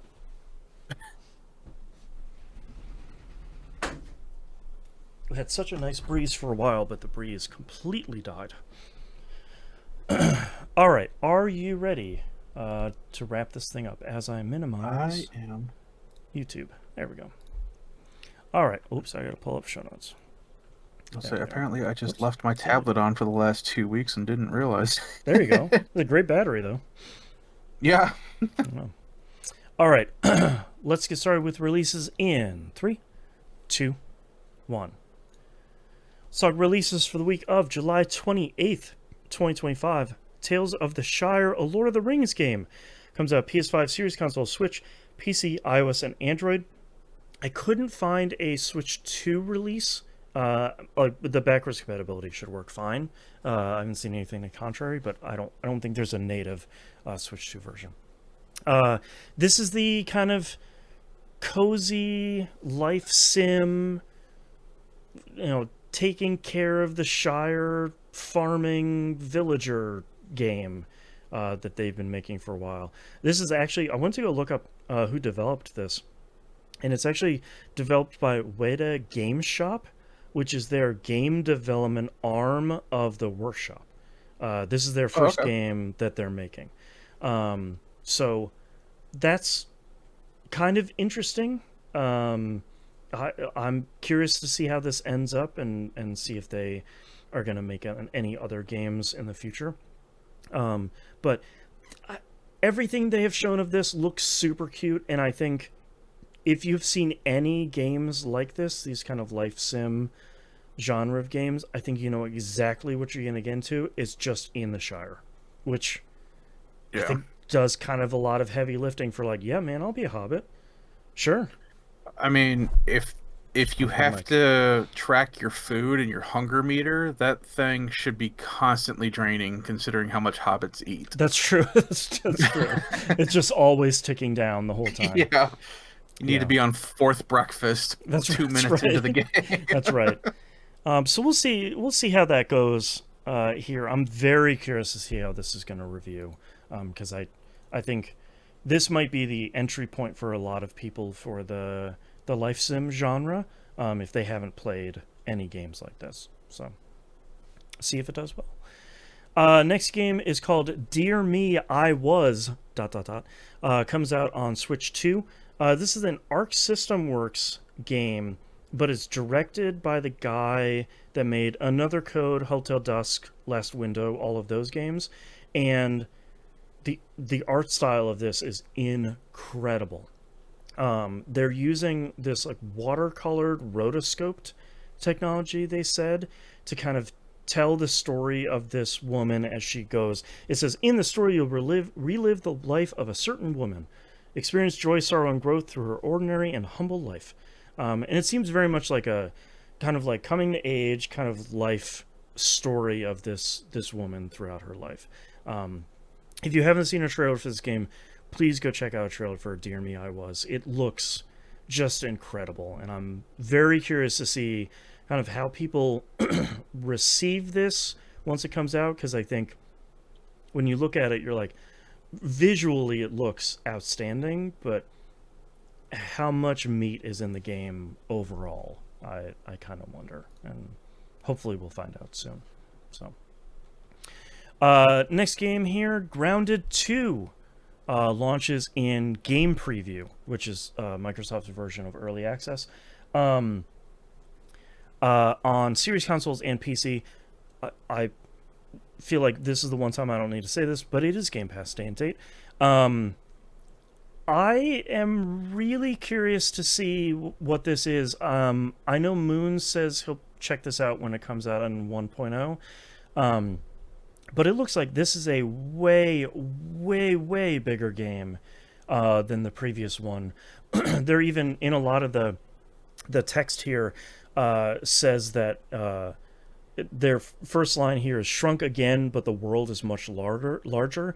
And they're really saying, like, it's an open world game this time. Like, a lot of the trailers show you riding on ants and, like, having mounts and stuff. And yeah, it's pretty cool looking. The world being way, way bigger, which I think if you're going to make a sequel to Grounded 2, like, I think you need to make a game that's significant. You can't be like, we went to the next door's backyard. It's like, yeah, okay. But also, like, it's way bigger, right? Like, it needs to be something significantly bigger. So, I think it looks neat from a lot of the gameplay stuff that they're showing, and a lot of the stuff that they've released so far. So I'm curious to hear what Moon is going to say about it when he starts playing it, of like, as someone who played a ton of the first game, how much, like, what are the systems that are different in this game, and like how much of the stuff is different versus the first one. So we'll find out. He'll get around to it eventually. So one day. Next up, Ninja Gaiden Ragebound comes out PS4, PS5, Xbox One, Series consoles, Switch, and PC. I also forgot who is developing in this. This is the Game Kitchen. They're the devs that made Blasphemous 1 and 2. And I thought, thought, oh yeah, if someone's going to make like a pixel art, kind of tough as nails platformer for a Ninja Gaiden, it should probably be that team. So this looks really, really, really cool. I hope this turns out nicely, because I, from everything I see, I don't think it's a Metroidvania. I think it's kind of like a level-based hack and slash, which I think is cool, because my sort of default assumption was like, oh well, they're just going to make it a Metroidvania this time. I don't think it is. I think it just follows like the old Shinobi games, and I don't think those were Metroidvanias either. No, they were just like level based. So I think that seems really, really neat. So that's Ninja Gaiden Ragebound.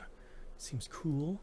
Next up here, an actual Metroidvania, 9 Years of Shadow, comes out on PS4, PS5, Xbox One, and Series console. Sorry, 9 Years of Shadows. It's plural. This came out on PC a couple of years ago. I think it was in 2023. And people seem to like this a lot. It seemed like it might have had a bit of a rough launch, but I think things got ironed out over time. But this, stylistically, this looks really cool. This is a very, very cool looking Metroidvania. It has a Symphony of the Night map, and I think it's basically like, yeah, man, it's a Metroidvania. Like, get in here and start playing. So 201%. Yeah, exactly. Like, the map's not going to fill itself. So I think that looks really neat. And last but not least, Time Flies comes out on PS5, Switch, and PC. You've probably seen this in like a Day of the Devs from a couple years ago, where you're a fly that has a very short lifespan but a very long bucket list. It's a lot of like be a fly in a 1-bit game and try to figure out how to get your tasks completed.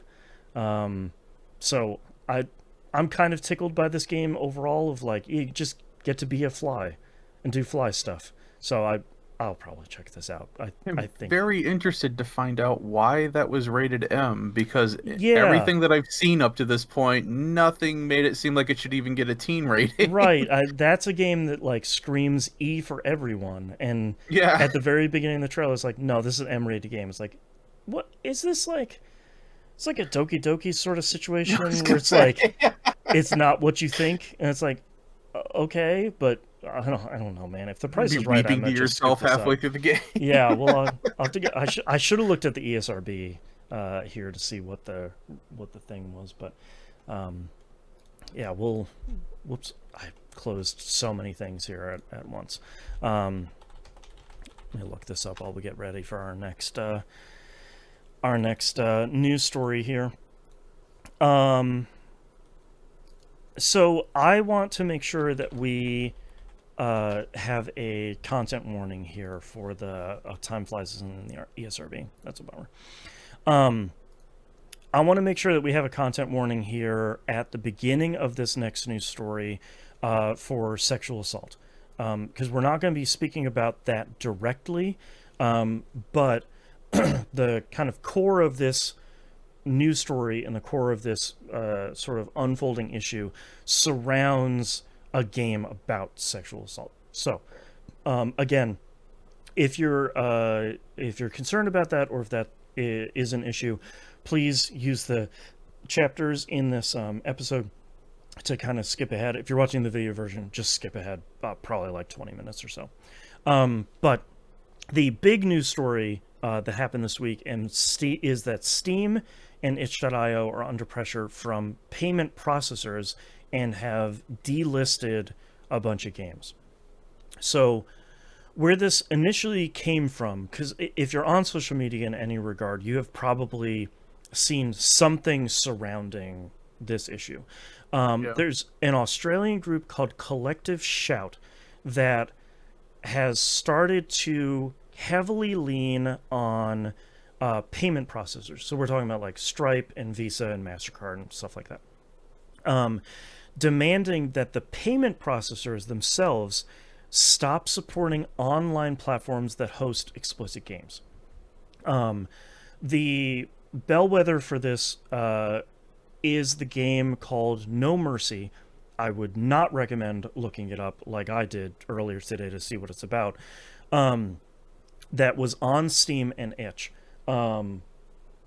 It is a game that, how do I say this? I wouldn't say glorifies sexual assault, but the kind of core of the game encourages that. There have been a lot of other accusations about the content of the game.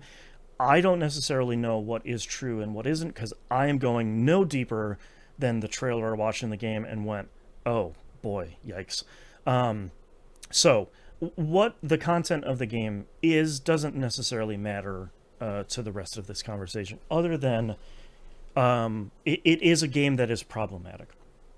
In response to the sort of backlash to the game, the developers so Torek puts it in a really great way in chat. It's a game that has person objectification as a core element. It's a really great way of putting it, of sort of like, yikes, this is not something that is that we typically see in games, and I think is safe to say that it's kind of problematic. The developers, once they started getting some heat on the game, wrote this very long and rambling letter about why they're pulling it off of Steam, and I'm not sure if it was removed off of itch. But it is no longer available on Steam, and anybody who purchased the game at this point, it can still keep their copies. So that it hasn't been removed from libraries like we've seen in some cases over the last year or so. As a result of Collective Shout's work that seems to be sort of broadening a little bit.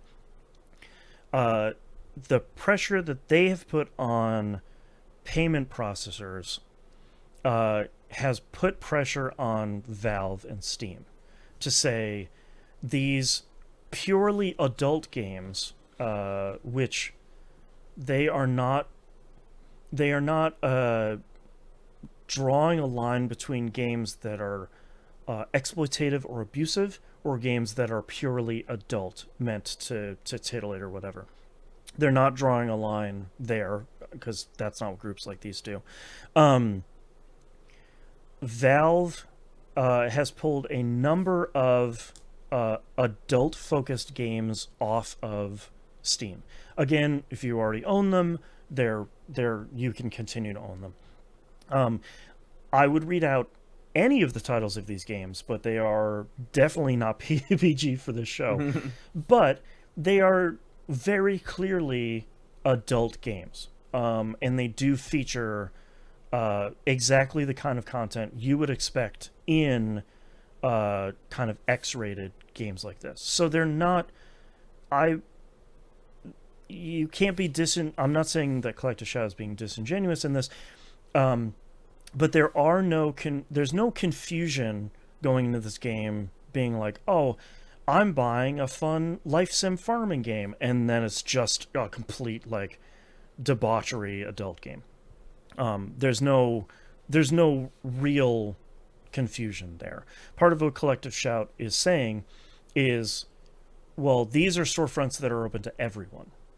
And it's like, well, technically, yes, but Valve and Itch are doing what they're legally required to by saying, like, hey, man, you got to put a birthday in here to see this, like, X-rated game.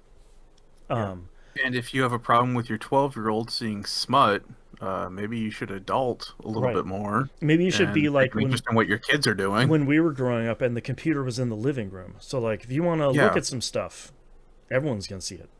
This is always how it goes with these groups. It's like they get one win that's acknowledgeable that, yes, that is a problem. And then they always take it to the next level of, well, hey, we have all of these over here. And it's like, those are not problems. Right. So, like...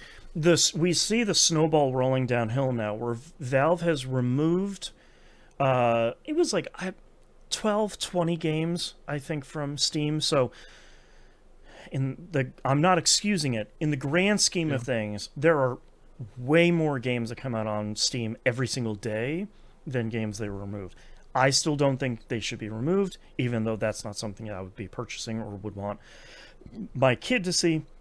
But as a side effect as well, payment processors were starting to put pressure on Itch, because Itch, you can basically host anything you want there, and it's great for a lot of adult artists and people who make comics and people that make games, or they're selling their poetry, or they're selling paintings that they have done. Like anything you can put there, as long as you can sell something. Like you need to actually sell something for the money that people are giving you.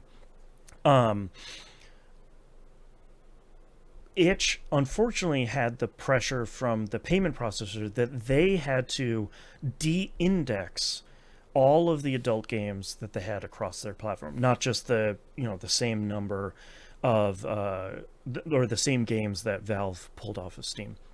Thankfully, it's like the small silver lining on Itch. If a game is de-indexed, it won't show up when you search, or it won't show up when you're kind of browsing Itch. But if you have a direct link to the product in question, you can still go and you can still purchase it, which is at least a little bit better, but still bad.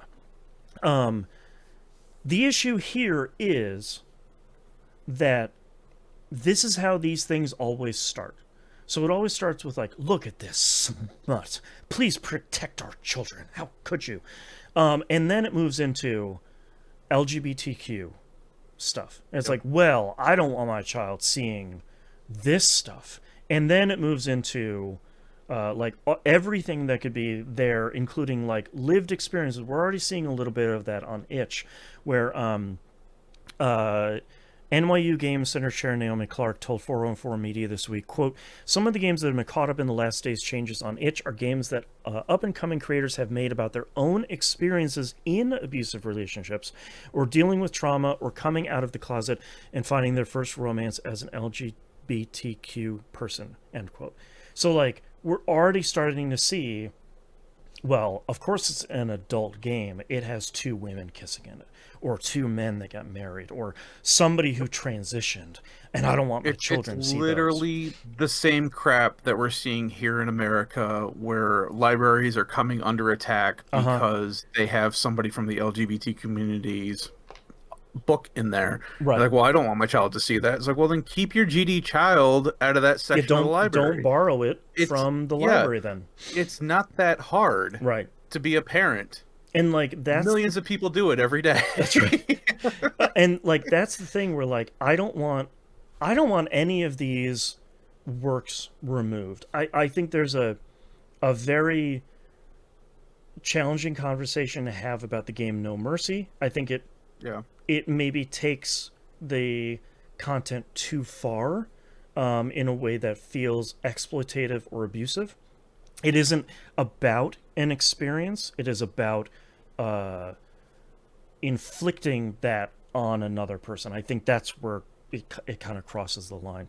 Yeah. But I don't want games that feature adult situations or feature sexual contact or nudity or people transitioning and talking about their lives, or someone made a Twine game about how to help people make HRT. Like, I don't want any of that stuff to be removed, but that's the slippery slope that when payment processors start dictating what can go through their systems, that's the thing that, like, and next thing you know, it's going to be, you know, depictions of gay marriage in games is bad, or gay people at all.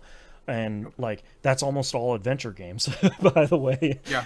But like that then moves into any games that feature excessive violence, and then language, and then like or there's people of color. And, right. There's it just keeps going. The slope just keeps sliding if you allow this stuff to, if you allow there to be an inch given now, then next thing you know, it just the white bread America, the video game, which is not at all what anyone wants. We've been singing the praises of all of these games, especially in the last couple of years, featuring people of color. We loved Venba, especially for being like, here is my lived experience as someone who grew up in my culture, and I made a video game about it. And there's thankfully been more and more and more of these games about lived experiences, whether they are good or whether they are bad. And we can't allow those experiences to go silenced just because somebody transitioned, or a woman kissed a woman in the end of Life is Strange, or it, like you said, it features brown people. Like you can't. And like this is the thing that this is the reason I want to talk about it, is because you'll see a lot of stuff about this of like, oh, so does that mean that you're going to go buy this porn game? No, but it should be allowed on the marketplace for people that do want to go purchase it, and for the people that want to make it. That is not a thing that should be banned or should be illegal or whatever. That doesn't matter. If someone consents to making it and someone consents to buying it and then playing it, that's fine. I don't care. I don't care what happens on that person's computer, just like I don't care what happens in their bedroom. That doesn't matter to me. But they need to be able to have the freedom to make the game or play the game or do whatever, or smooch a lady at the end of Life is Strange, or smooch a lady in real life. Like, because that's how, as people who are living in the US right now, we're starting to see, for general rights, We're starting to see those rights erode in real life, and we shouldn't allow that to happen. And there are those of us that are fighting in whatever ways we can, but we definitely can't have that happen in our media, where there's a level of escapism, or there's a level of shared experiences, or there's a level of like, dang, this game really nailed, or book or movie or whatever, really nailed what I'm going through.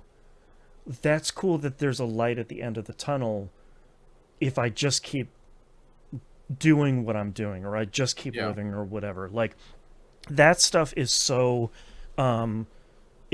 important, and I don't want to conflate depictions or interactions of abuse to depictions of adult situations. I think those are different. I think for me, and I think for a lot of marketplaces, that should be where they draw the line of like, this is an adult porn game. Go with God. Knock yourself out. This is a game that features abuse. That definitely shouldn't be something that we sell or we depict. So my recommendation is, I'm not on Twitter anymore, but on Blue Sky there are a ton of people that are posting email addresses and phone numbers and stuff for all these payment processors. They're getting flooded with people, again, very kindly and very clearly and calmly saying, I don't agree with this decision. You need to reverse this decision for, you know, these restrictions that you're putting on these game marketplaces, and keep the pressure up on all of that stuff, because that's how, you know, 5 people at one Australian group is fine, but 50,000, 500,000 people calling and saying this isn't a thing you should be doing is a way bigger deal than 5 people that are stomping because someone saw a naked person. They don't want to have a conversation with their child. Yeah, exactly. Like, you're going to take away my ability to access certain bits of media because you feel uncomfortable. Right. Exactly. Get effed. And that's really what it all boils down to. Of like, yeah, raising kids can be uncomfortable when your kid's like, hey man, what does this mean? And you're like, oh, I wasn't ready for that at all. Okay, let's figure out how to talk about it right now in the car to the grocery store. Okay. Yeah. But that's part of what you signed up for. And as someone who has access to the internet, part of what you sign up for is, whoops, I got into a place that has adult stuff, or whoops, that was definitely, someone tricked me and I got sent something horrible. But that doesn't mean I want it banned. That just means you need to not be on the internet, I think, at all. So, yeah, how about you work towards banning like viruses that put smut all over your computer? Right. You know, something that actually impacts people instead of, oh, somebody accidentally bought a $12 game on itch. Right, exactly. And even accidentally, my ass, because you have to read a full description to see what you're getting. So. Yeah. So I wanted to talk about that because it is a very, very big news story. It is a hard one to kind of talk about because it has so much nuance to it, and it has a lot more nuance than I think this group is giving it. Of course it is, because we've seen this in politics and culture for decades and decades and decades of like, think of the children. What will the children think? Fear-mongering. Yeah. It's like nobody cares. It's the fear-mongering BS that we'll continue to see probably forever, unfortunately. But these people are cowards inherently. They are scared of the things that they are seeing, and they are scared of pushback. And when you say like, no, I'm not going to do that, they usually say like, oh, someone said no. Oh gosh, what do I do? So like, if this is something you feel strongly about, please follow some of the instructions that people are following online to, again, calmly and rationally tell these payment processors, hey, don't do this. Like, this is not a thing you should be doing. And use your power and use your numbers to kind of tell the payment processors, like, stay out of this, man. Like, that's not what you're involved in. As this news story unfolds and continues to evolve, hopefully in a better direction this upcoming week. We'll continue to talk about it on the show here. We do have two other news stories that thankfully are a lot lighter lifting than that news story. First up, Sony has a new firmware in beta that has some power saving features. It also has like you can sync one DualSense controller to multiple things, like a PC and a bunch of PS5s. That's fine, but that's not really the point of this one. It says, quote, while this feature won't be available during the beta phase, once it officially launches, supported PS5 games will scale back performance and will allow your PS5 to reduce its power consumption when the feature is enabled optionally by gamers. And as an asterisk here, you won't be able to use VR while you're in power save mode, but like that's not going to affect too many people, sadly. So this one's really interesting because when I read this, I was just like, okay, cool. Like a bunch of other stuff does this of like, hey man, if this game came out and it doesn't need time flies, doesn't need the entire capabilities of your PS5 Pro, I'm going to assume. So maybe we can significantly decrease the amount of power that the PS5 has available to it. That seems like a really great feature. And the number of people that are like screaming and running around being like, it's finally happening. And I was like, what are you talking about? And people are seeing this as the soft confirmation of a rumor that has been swirling for a while that I totally forgot about, that allegedly Sony is making a new handheld console that would play PS5 games on it. So like the kind of the PSP 2, the Vita 2, that sort of thing. Of playing PS5 games. And I was like, I'm not sure that I'm with you on the idea that this... Because they had a power feature that they added. Right. Like, I'm not sure I follow it. I'm excited for you. I really am. But I'm not sure also, I'm taking the trip. Why would you trust Sony with another handheld when they prematurely killed the PSP and prematurely killed the Vita? Right. And the only reason why they haven't prematurely killed the Portal is because there's nothing to prematurely kill on that. It Like it's just a PS5. It's a remote control thing. Yeah, like it's a your dummy phone. terminal. Like, yeah. yeah. So like, I wanted to talk about this because I feel like this is kind of a funny story of people like, yes, the PSP is back, baby. And I'm like, I'm not entirely sure that that's what it's saying. Like, I think I follow the line of thought of like, oh, if there's a way the PSP can be more power efficient and less powerful, that means you can put those capabilities into a handheld and run certain PS5 games on there and maybe other PS5 games at like a lower resolution or whatever. So maybe that means we have a portable PS5. And I'm like, I guess I kind of see that logic path you're following, but I'm not sure I'm on the path with you quite yet. And I think if I'd love to be proved wrong, because I'd love to see Sony make another wildly expensive and incredible looking handheld. But like I kind of don't see them doing it at the moment. Microsoft isn't going to do it for obvious reasons of Xbox division is struggling in basically every fashion right now. So like launching another handheld SKU at the moment seems like you're like attaching a drill to a shovel and drilling further down. Like that seems like a problem. They have that Asus that's supposed to be coming out at some point too, that's wildly expensive from rumors I was seeing. I feel like that's the kind of half step you do of like, we've partnered with Asus and it has this interface and has the Xbox button and it has the little glowing Xbox button on it. Yay, it makes the sounds. Like, I feel like that's as far as you go, but like, I don't, especially in the world of like Asus's stuff, the Steam Deck, the Switch 2, like, are you going to put out... Your phone. Yeah, your phone. That's a great point. Like, are you going to put out a handheld PS5 that's going to move the market when a PS5 is already too expensive. Like I just don't.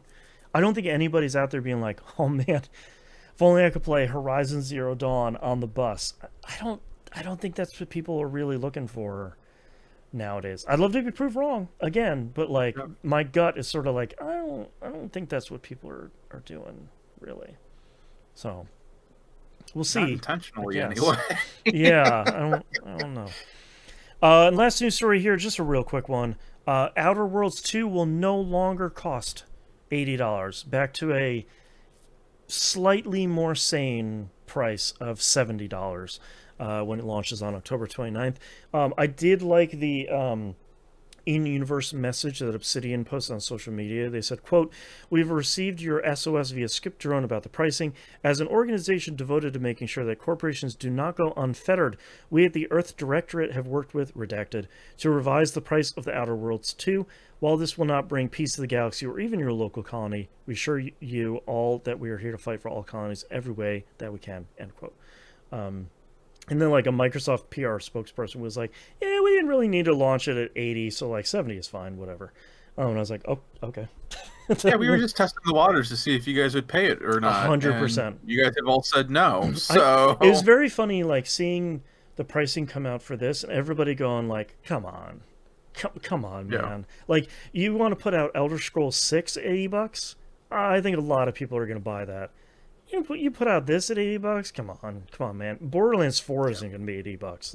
Let's put it down, man. Like, don't get too big for your britches here. Come on, who are you talking about? Well, and then people like me, who it's like the only games that I buy at full price are ones that I know I'm not going to be able to find. Like that was why I had Wuchang pre-ordered, right? Because I know if I didn't pick that up day one, and that was just a $40 game, right? But I knew if I didn't pick that up day one, no one around me is going to hold on to that game. Yeah, right. Like a month or two from now. Yeah, even, it's so. Like if it's an Atlas or an NIS game or like a Falcom game. Yeah, gotta scoop that up. They're making one print run of that.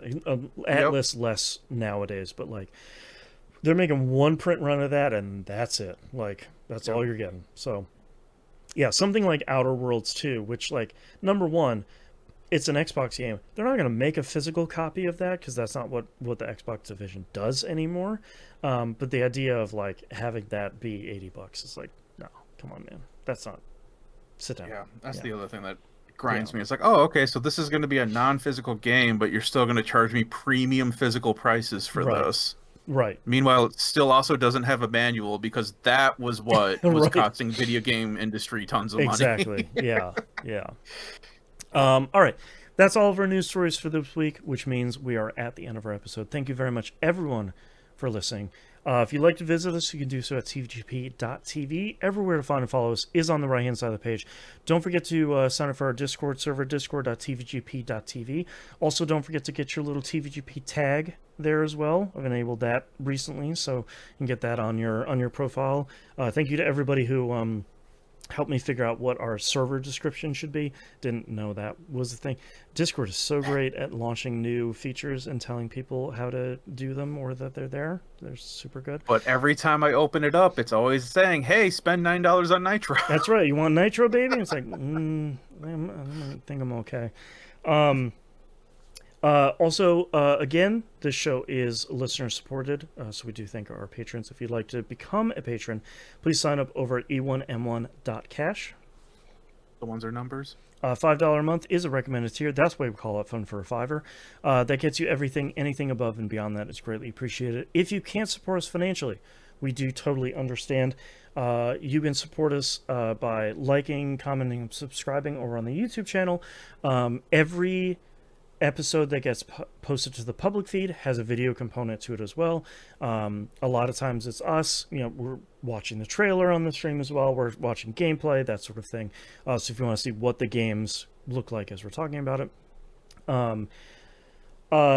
One of the biggest ways you can support the show or any show you like. We were talking about this at the top of the show, which is like 3 hours ago now. Oh God, it is 3 hours. Jeez.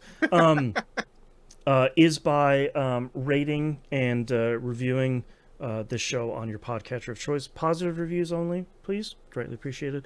And telling your friends. Word of mouth is really huge for anything you really like, whether it's a show or comic or video or whatever. That stuff really does help. So thank you very much, everyone, for listening. We'll see you all next week. Bye. Bye. Okie dokie. What titles do we have? And I got one more thing because I finally found it. Time flies. The M rating. Oh, yeah. Blood, nudity, use of drugs and alcohol, and violence. I mean, now I need to get it. I don't know what any of this could possibly be. All right. Cool. All in like single etched out. Yeah, all in 1-bit graphics. We just wild. All right. So I have Action Pack Time, Olympian Javelin Thrower, Silent Porter, and Bloats and I think it's supposed to be Blots and Squishes. Mm-hmm. I have Soul's Summer, Going Through the Spider Forest, A Carpet of Spiders, Silent Porter, and I'll Be a Hobbit. I put a check mark next to Silent Porter, because we had that both on our list. I like that one. Yeah, I'm down with that. Yeah, all the other ones I like, but I don't think I feel as strongly about that. I'll circle that one. Thank goodness I don't have anything else to record today, because I don't know. My brain is cooked. I am ready to go. All right. Let's get started in 3, 2, 1. This is That Video Game Podcast, episode 927 for July 28th, 2025. Silent Porter. Just like UPS, you never see them drive by. All right. Thank you very much, everyone, for listening and watching. We do greatly appreciate it, especially for those of you that hanging out for like 2+ hours. Was not expecting this episode to be that long, but sometimes we got a lot to talk about. Sometimes we have news stories too. So thank you so much, everyone. We do greatly appreciate it, and we hope